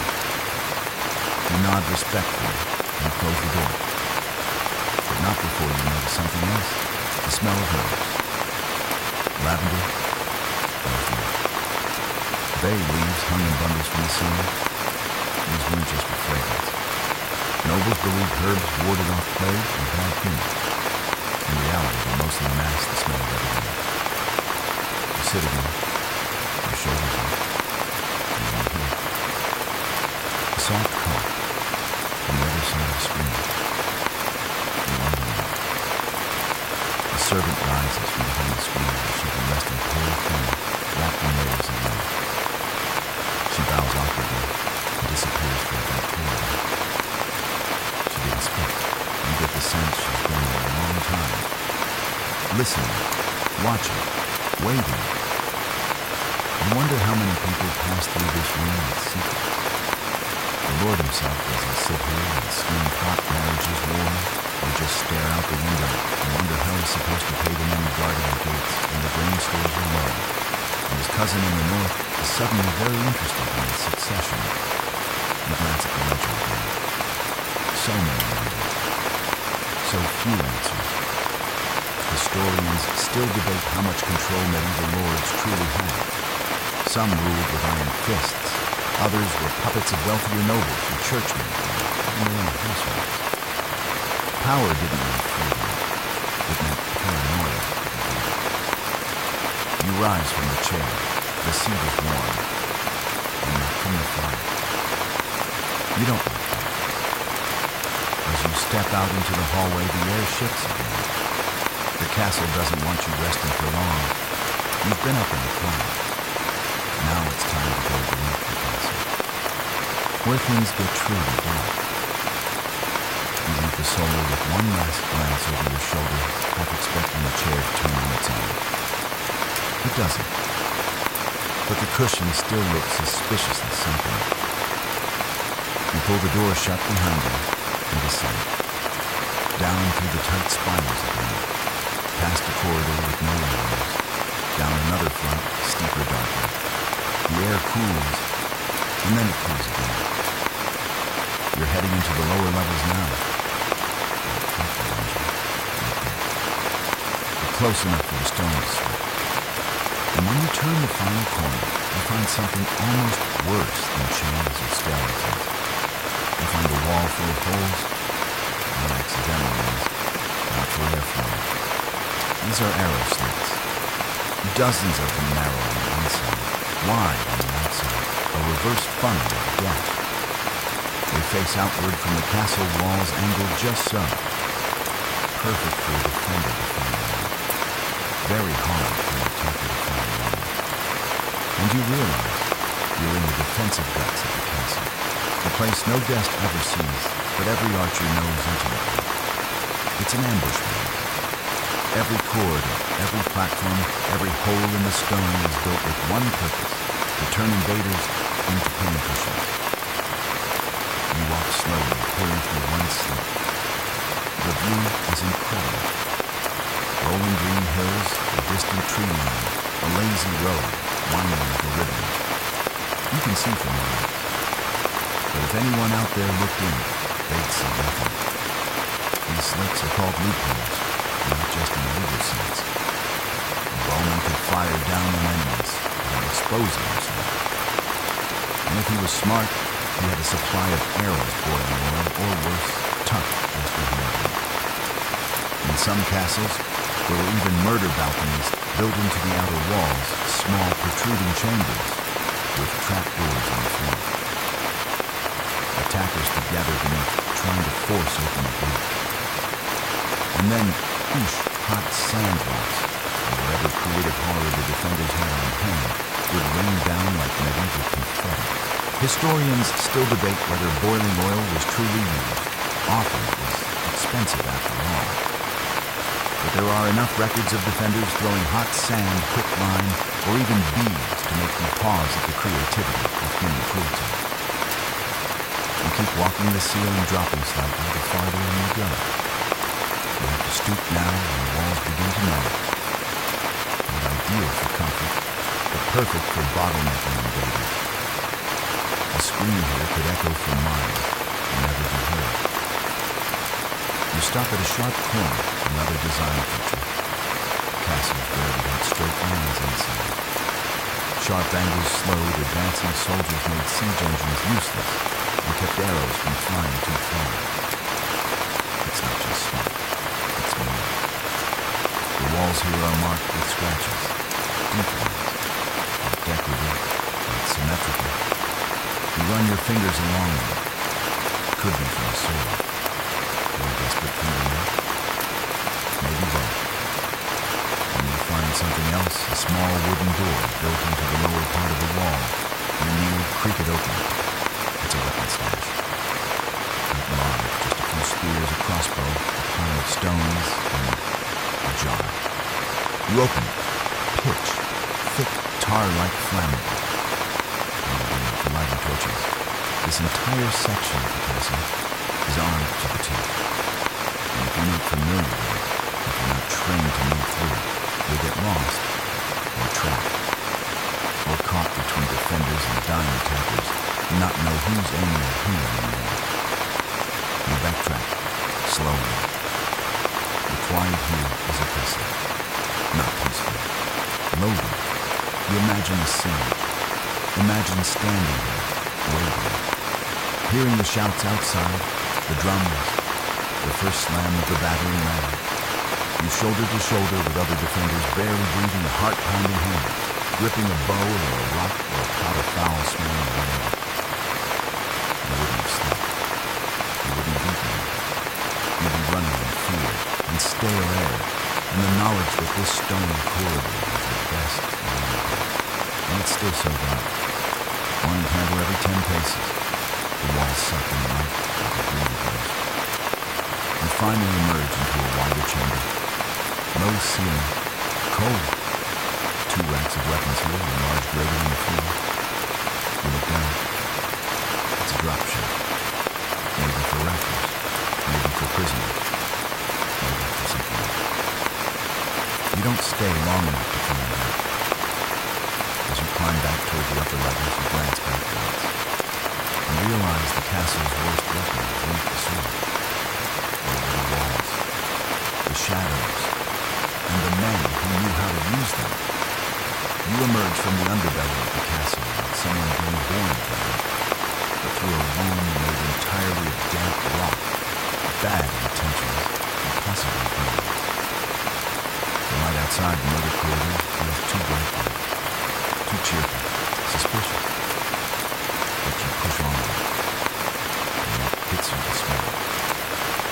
Not tangible anymore, not one you get used to. This one stays, it clears, it soaks into your teeth, it makes your nose quiver before your brain can get in. It's heavy, sweat, mold, horse, rot, wood smoke, urine, garlic, damp wool, mildew, dry blood, fish, wet leather, smudged candle grease, burned onion. And just when you think you've sorted out the top notes, something floral wafts past, like a last-ditch effort from a sprig of lavender trying to make things right. You've officially encountered the castle smell. It is not plant smell.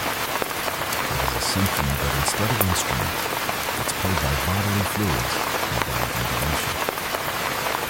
You pass through the main corridor near the kitchens again, and you swear the walls themselves are sweating. You glance up. Mold speckles the floor. The thatch between stone beams is standing up.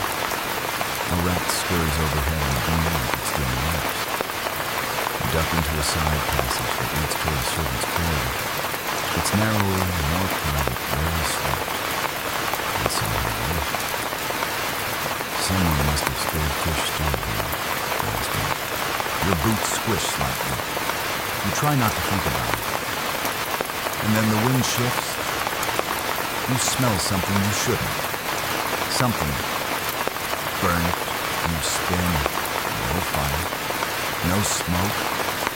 Just an old tapestry on the wall blackened at the bottom from a candle incident that looks like it happened 20 years ago and was never fixed. Charred fabric, melted wax, still smells like death. Even the furniture smells. Benches creak under them and puff up clouds of dust and ancient furs. Cushions, when they exist, are filled with straw and feathers like microphones up there. Just the kind that sag soap and sour. You reach for a jug of water on the side table ready to splash your face. And you stop. Because the rim of the jug is greasy. Someone's already been here. Recently. And not with clean hands. You set it down, slowly, and wipe your palm on the least offensive part of your throat. Here's the truth. Castles weren't just dirty. They were alive, in the worst possible way. The smells weren't accidental. They were a result of how people lived, tightly packed, rarely bathed, cooking strange meats, hiding with livestock during sieges, dumping waste into the moat, and occasionally into corners where no one was looking. Historians still argue over how bad it really was. Some say people were just used to it. Others suggest the stink was overwhelming even then. There are records of guests complaining, of visiting nobles vomiting, of castle staff stuffing their noses with herbs before heading into certain rooms. You believe it. You pass by a large wooden door that leads into the storage chamber. Inside pickled fish, dried fruits, wheels of cheese the size of tombstones, and barrels of something fermented. The smell makes your nose vibrate. You don't go in. And it's not just food and filth. Even the clothes smell. Wool wasn't washed often. Linens were soaked, maybe beaten with soap work, but rarely changed. Leather gear soaked up, everything rain, sweat, spilled air, blood. It wasn't like they had Febreze. They had smoke. every tune from this place smells like it's been slow roasted. You wander back into the main hall and glance up at the rafters. Pigeons roost there, quietly, occasionally contributing to the overall aroma from the day.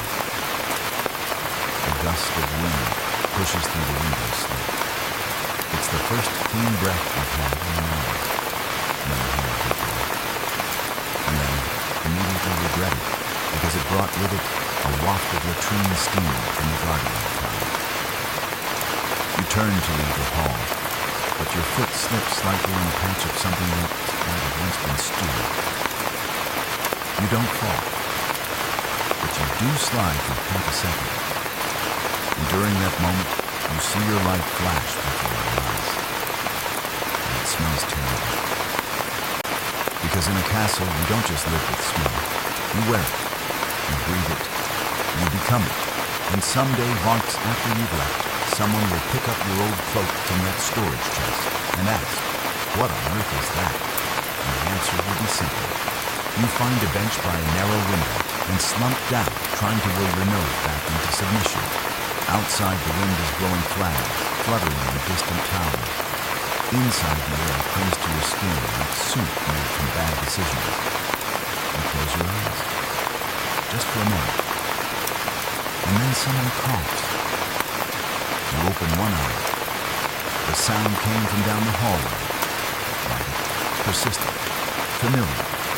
You rise, slowly, hesitantly, like someone heading toward a trap they know is a trap, but they just can't stop themselves. Because now, after everything, the stairs, the moat, the murder holes, the rabbits, what you're about to face might be the most unpredictable threat in the whole castle. Children. You follow the sound toward a side chamber off the main hall. As you push open the heavy door, you're hit with a wave of noise movement and something that smells like wet wool, overcooked carrots, and chaos. This is the nursery, or the training room, or the whatever you call the space where noble families raise the next generation of chaos with titles. It's a flurry of activity. Boys in padded jerkins jab at each other with wooden swords. One girl in a stained dress is throwing stones at a wall target with suspicious accuracy. A page is crying, clutching his hand after what was clearly a botched dagger trick. The noise is relentless. Children were not coddled in castles. They were hardened. A boy of 8 is reciting battle commands while tying knots in a rope. Another is practicing Latin verbs. His tutor corrects him by smacking the table with a stick. The boy corrects himself by not crying when he throws the stick. You pass a young girl, maybe 10, sitting in a corner, carefully stitching a piece of fabric. You smile, thinking finally something calm. Then you realize she's sewing a wound in a piece of animal skin. Because in this castle, an embroidery class is preparation for field medicine. Historians still argue whether childhood was more brutal in the castles or in the villages outside. But here the expectations are crushing. Noble sons were trained to fight from age 7. Noble daughters were trained to manage estates, manipulate marriages, and survive childhood. That's not a dollhouse in the corner, it's a miniature domestic battlefield. A servant enters carrying a tray of bowls, lunch maybe, or something a baby is eating. The children disseminate like warriors. There is elbow, there's growl. You step back instinctively. One small boy stares at you, soup on his chin, and murder in his eyes. You nod politely. He doesn't blink. You decide not to sit. Nearby, 2 older boys are dueling with wooden poles. One is clearly better. The other compensates by cheating a quick jab to the ribs, then a shot. The tutor, instead of scolding, nods in approval. In battle, you use what works, he says. You begin to understand. These aren't just children. They're tiny soldiers, junior lords, future regents. The castle doesn't give them childhoods. It gives them tools and tells them to survive. And those who don't, well, the castle doesn't keep souvenirs. You spot a shelf along the wall stacked with miniature helmets, dull knives, practice shields, and a terrifying collection of dolls with missing limbs. Whether those limbs were lost through play or training accidents, no one seems to care. In a corner near the hearth, a small girl is whispering a song to a rat she's hidden in a basket. She hushes it as you pass. You pretend not to notice, because honestly, you're not sure which of them is more at risk. A boy slams into your hip mid-sprint and mutters something vaguely apologetic. You barely register it, because you've now noticed two boys attempting to climb the rafters. One of them is holding what appears to be a spear taped to a stick. A makeshift sword, a prank, a science experiment. All of the above. You don't ask. You leave. Quickly. The hallway feels quiet in it, only because you just escaped the human forge that is castle childhood. You lean against a wall, and do. But even here, you can hear them laughing, sparring, arguing together. And for the first time, you realize the castle isn't just defended from enemies outside. It's building warriors from within. And it starts early. You step into the corridor again, your ears still ringing from the roll calls of children and the haunting clock of soup-fitting spring. You try to shake it off, but the sound lives on, echoing somewhere between your temple and your spine.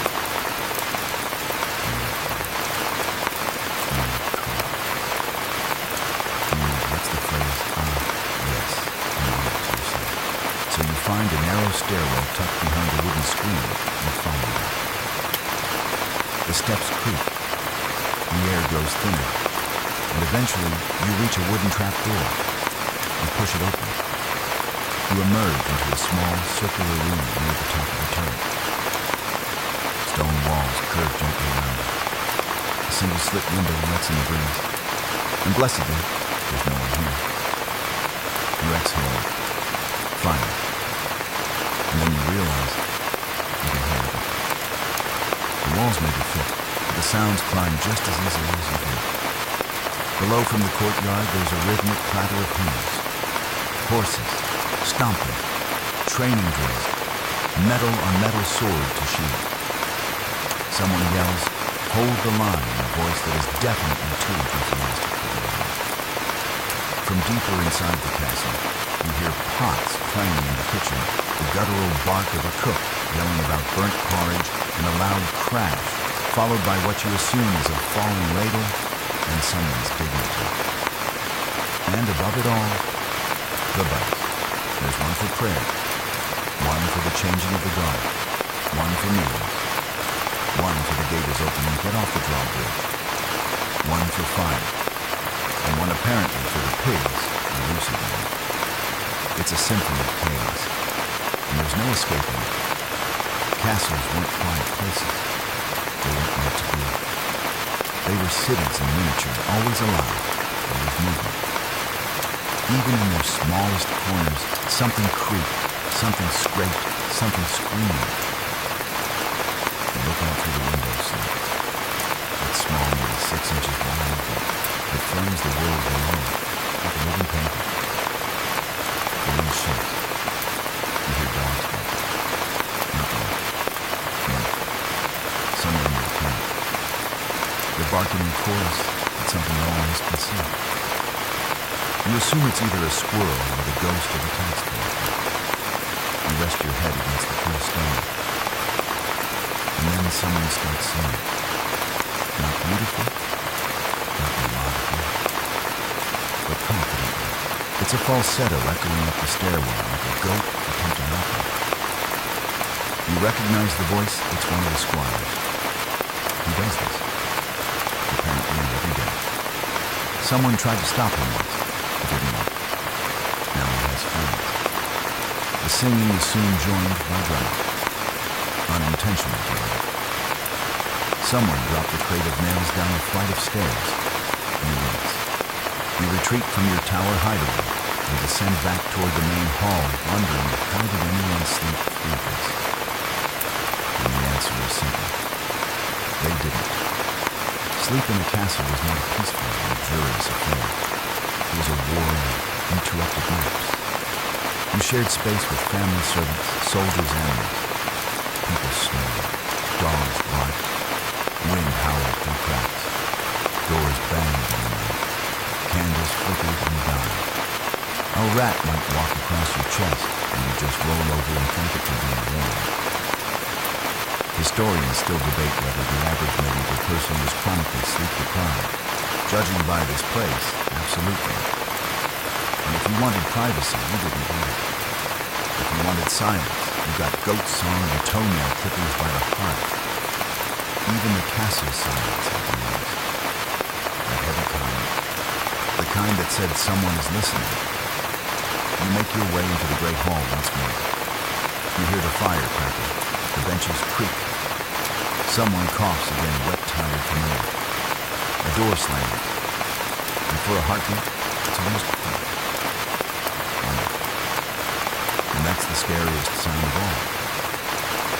You wander back toward the outer corridors, boots dragging head filled with 100 overlapping noises. Every sound now feels like it has teeth. You've been stalked by bells, ambushed by bread, and outmatched by a 10-year-old with a soup ladle. But now, no answer. You want to know what it all means, this great heap of stone and sweat and shower. What does a castle remember? So you do something strange. You stop. You press your palm flat against one of the interior walls, cold, uneven, but solid in a way that makes your bones feel thin. The stones are damp, not just vaguely moist, as if the wall is constantly breathing out old memories. And maybe it is. These walls have seen everything. They've echoed with laughter during feasts and moaned with pain during sieges. They've soaked in prayer secrets, and let's be honest, an unfortunate amount of love. You lean closer, just your forehead now against the stone. If these walls could talk, they wouldn't whisper wisdom. They'd whisper regret. You picture the servant slipping through the same hallway hundreds of years ago, arms full of linens, muttering about spoiled cheese and someone stealing her only candle. A guard standing watch, shifting his weight from one foot to the other as hours drag by. A noble pacing with a parchment in his hand, plotting a marriage or a war. And then a prisoner dragged past. Eyes wide, chains clinking, a monk reciting scripture as though the stones might listen. This place is full of ghosts, and not the dramatic kind, the emotional kind. You hear a noise behind you, just a creak, probably a rat or the wind, or the weight of the ceiling adjusting itself like an old man with a bad back. But you turn and look. No one. The wall to your right bears old scorch marks. You reach out and touch the blackened spot. Soot. Still there. Probably from a torch dropped too close. Or a small fire set during a siege. Maybe even on purpose. Castles often burn from the inside. Rebellion. Betrayal. Carelessness. Desperation. It didn't take much. Historians still argue how often fires were accidental versus strategic. Some lords burned their own wings to stop invaders. Others to smoke out traitors. Others just had too many candles and not enough supervision. You pass a large wooden beam, slightly splintered. There are scratches on it. Tall one. Parallel. Animal weapon pen. The castle isn't answering. You keep moving. You find a small antechamber just off the chapel. It's empty now, but you can tell it wasn't always. The floor bears marks where chairs once stood, legs gouging the stone after generations of shifting wood. There's a groove in the center of the room, worn deep by footsteps. Someone paced here. A lot. 100,000 steps from someone too anxious to sit down. You sit on the floor. And you listen. Far without chimes again. This one is soft.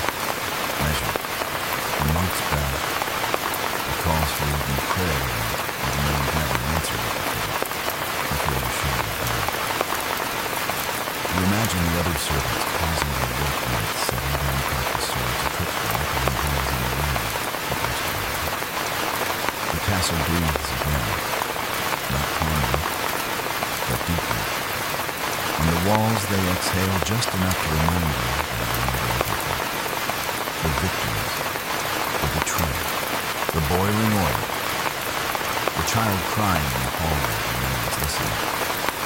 You look down and realize the stone beneath your boots isn't just carved, it's scarred. And suddenly, you're not just walking through history, you're walking through the aftermath.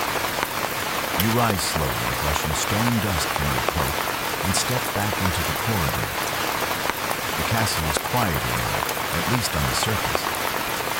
The late afternoon light slants in at an angle painting gold across the stone. But it feels more like the flickering light of a nearly spent candle. You've been through nearly every room. You've eaten what they called food. You've met what they called medicine. You've dodged blades, screamed rodents, and morally questionable cheese. And now you're ready to leave. Almost. But there's one thing left to understand.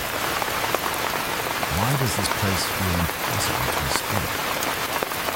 You begin walking toward the main gate again, retracing steps you barely remember taking. The route is longer now, or maybe it's just more twisted. The hallways loop back on themselves. Stairs disappear and reappear where you swore they went before. You pass the same bench 3 times. You stop and whisper, "Okay," but seriously. And the castle does not reply. Because this was the point all along. Castles weren't just walls. They were puzzles. Every hallway bent, every stairwell spiraled, every door had a second life. You weren't supposed to understand it unless you built it or lived here long enough that the stone had memorized yourself. It's not just architecture. It's defense by design. The main gate wasn't your real exit. You remember that now? It was a trap. A layered, jagged funnel full of choke points, arrow slits, slippery ground, boiling oil ports, murder holes, side exits, secondary gates, and a spiral staircase that felt like it might fold in on itself and collapse into the abyss at any moment. You head toward the east tower. There's a postern gate there, a hidden door once used for messengers and emergencies. You descend 3 more flights of stairs. The walls close in. The floor tilts slightly. And then, you find it. A small door barely chest high. Thick wood, iron braces. You duck through and enter a tunnel. It's not fancy. Just stone packed tight. Damp, echoing with its own breathing, and long. Start walking. 10 steps in, it's darker than the light. 20 steps in, it smells of mildew and animal hair. 30 steps in, you stop and whisper, "Nope." But you keep walking on. This is how messengers escape. This is how spies enter. This is how someone who knew the castle well could vanish into the woods and reappear hours later on horseback 2 miles away, already planning the next siege. The tunnel narrows, then it stops. A blank wall. You stare at it. You touch the stones, and one of them moves. Because of course it does. Secret passage. You push. The stone grows. The wall opens slightly. And you emerge outside the castle wall. Not through a grand gate, not with a trumpet blast, just a crack in the world that spits you into the wild. You stand on a hillside, wind tugging at your sleeve. The castle looms behind you, its towers stark against the sky. It's silent now, not in a peaceful way, in the way a bear is silent before it charges. You realize then this wasn't just a fortress. It was a trap you chose to walk into. And like all the best traps, it disguised itself as safety. You take a deep breath. The air is cleaner here. No smoke, no stew, no old socks fermenting in torch niches. Just the sharp scent of pine, distant fire, and even out here the castle has left its mark. The scratches on your arms, the soot on your boots, the weight of stone still riding on your chest. Because the castle doesn't let you go. Not really. It lets you live.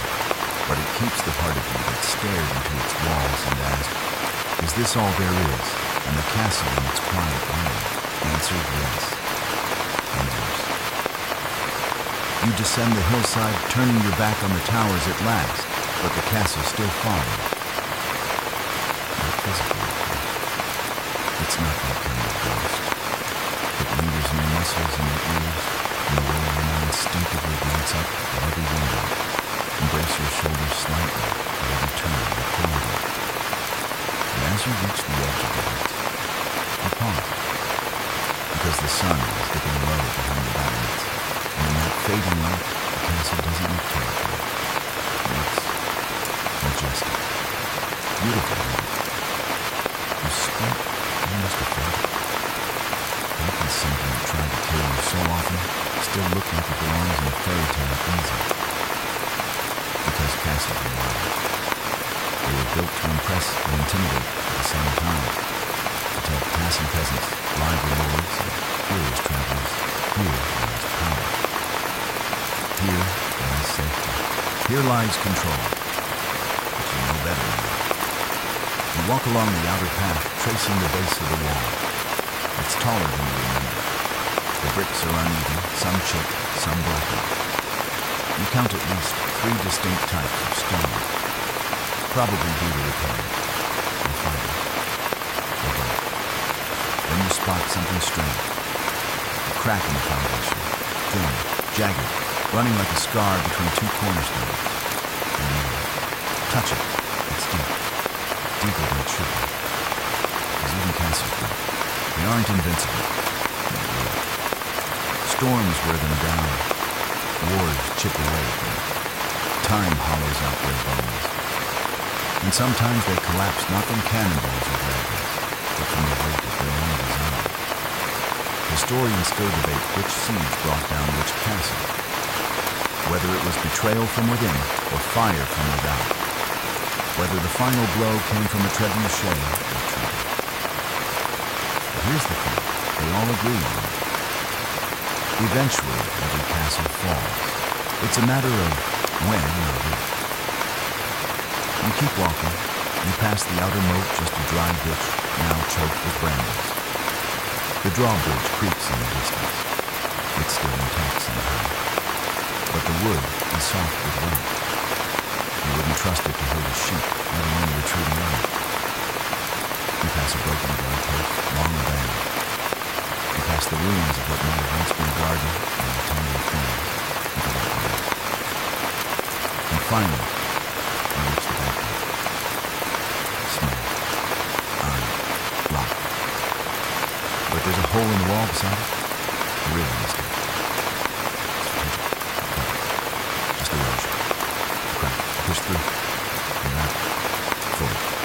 Gone. Free. You sit down with a muscle stone just beyond the boundary head. There's nothing here.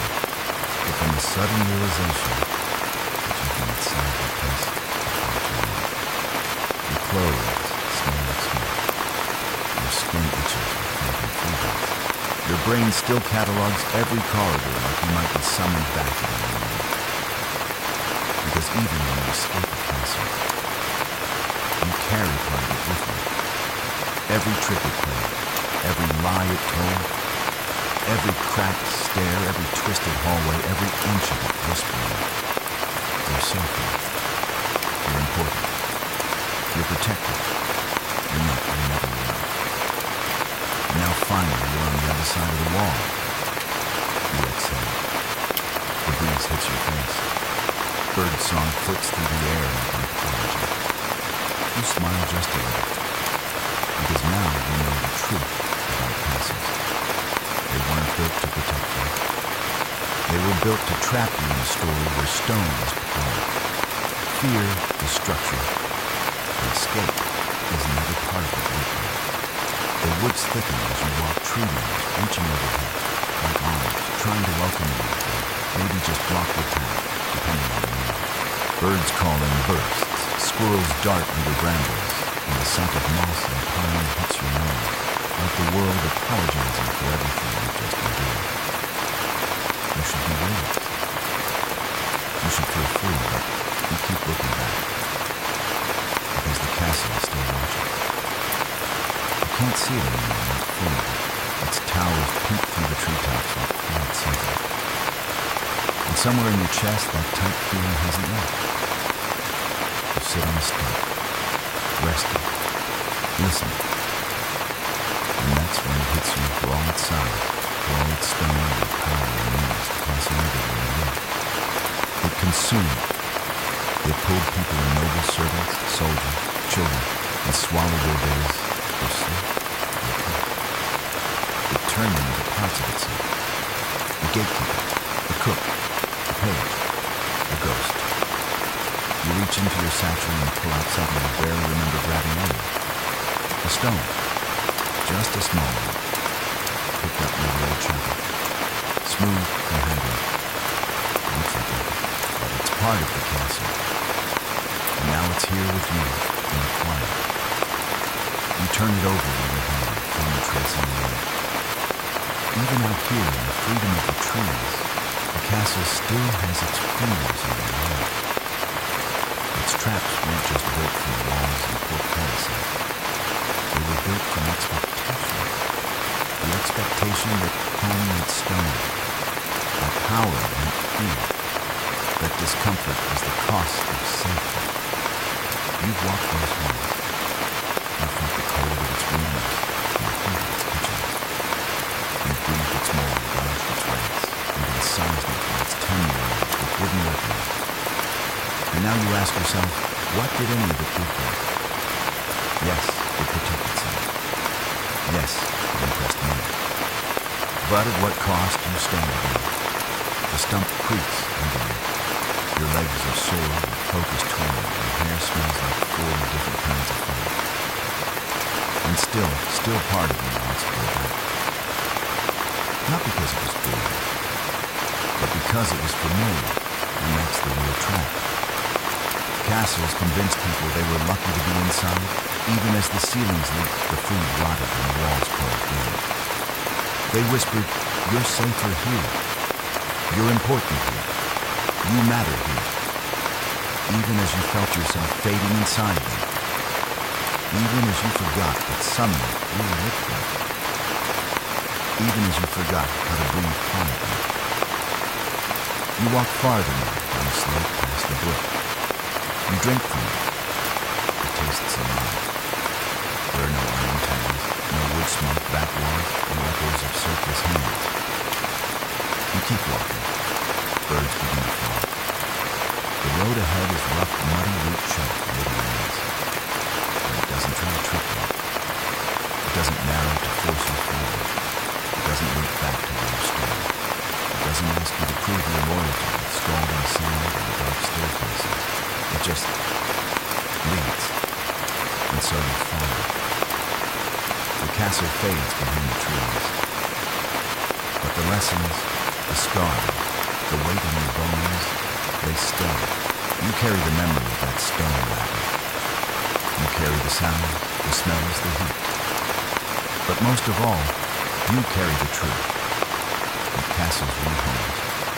They were machines. And you survived them. The sun is low now, gold stretched long across the treetop shadows softening your feet. You put miles between yourself and the castle.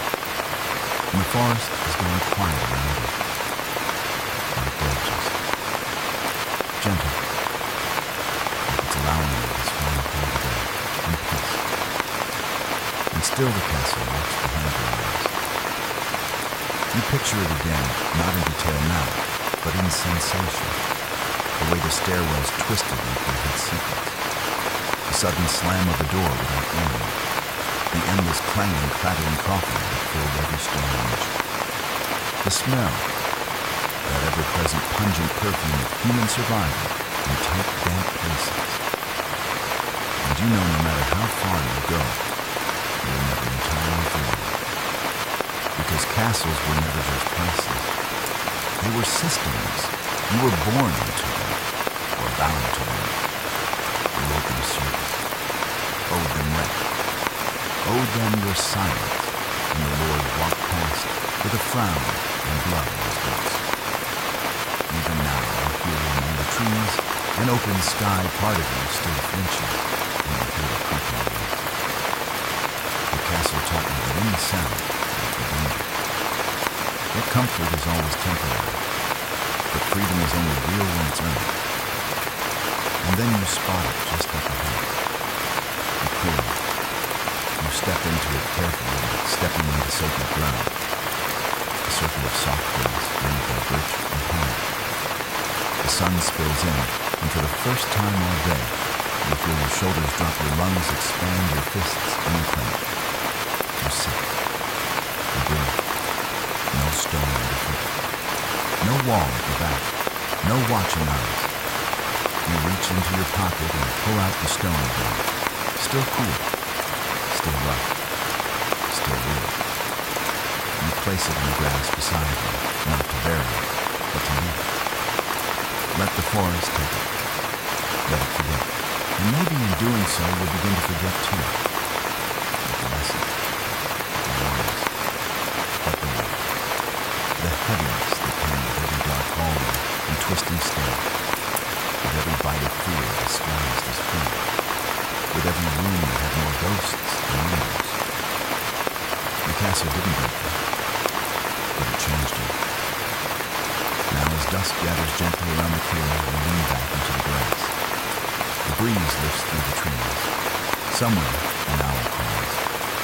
The stars begin to peek between the leaves like curious eyes. And at last, your breath slows. The castle is gone. But you're still here. You made it. You learned its tricks. You walked its tracks. You lived through its lines. And now, you sleep outside the walls. The wind is clean. And the sky has no sea, where nothing is watching. And nothing is waiting. And now, dear listener, the walls are far behind you. You've left the moat, and the tower, and the trapdoor. The halls that echoed with footsteps and fire are silent. The murder holes have no targets. The kitchens have gone cold. Even the rats are asleep. You sit in a clearing now, far from stone and shadow, wrapped in a gentle light. The grass beneath you is soft. The breeze no longer carries the sting of ash or sweat or fear. Only the hush of trees sway in slow rhythm, as if exhaling with you. The sky above stretches wide, and dark stars blinking like the quiet thoughts you find in your space to be. There are no arrows here, no guns, no boots marching past your door. Just breath, just breath, just breath. You've made the journey through every hidden stair, every foul-smelling passage, every absurd architectural breakdown. You've carried the castle in your mind, and now you're freedom of the breath. The stone can rest, and so can you. There's no danger here. No watch to take, no walls to pace. Just sleep, soft and slow. Let it take you. Let it hold you. Let it do what the castle never could. Keep you safe, just for a while.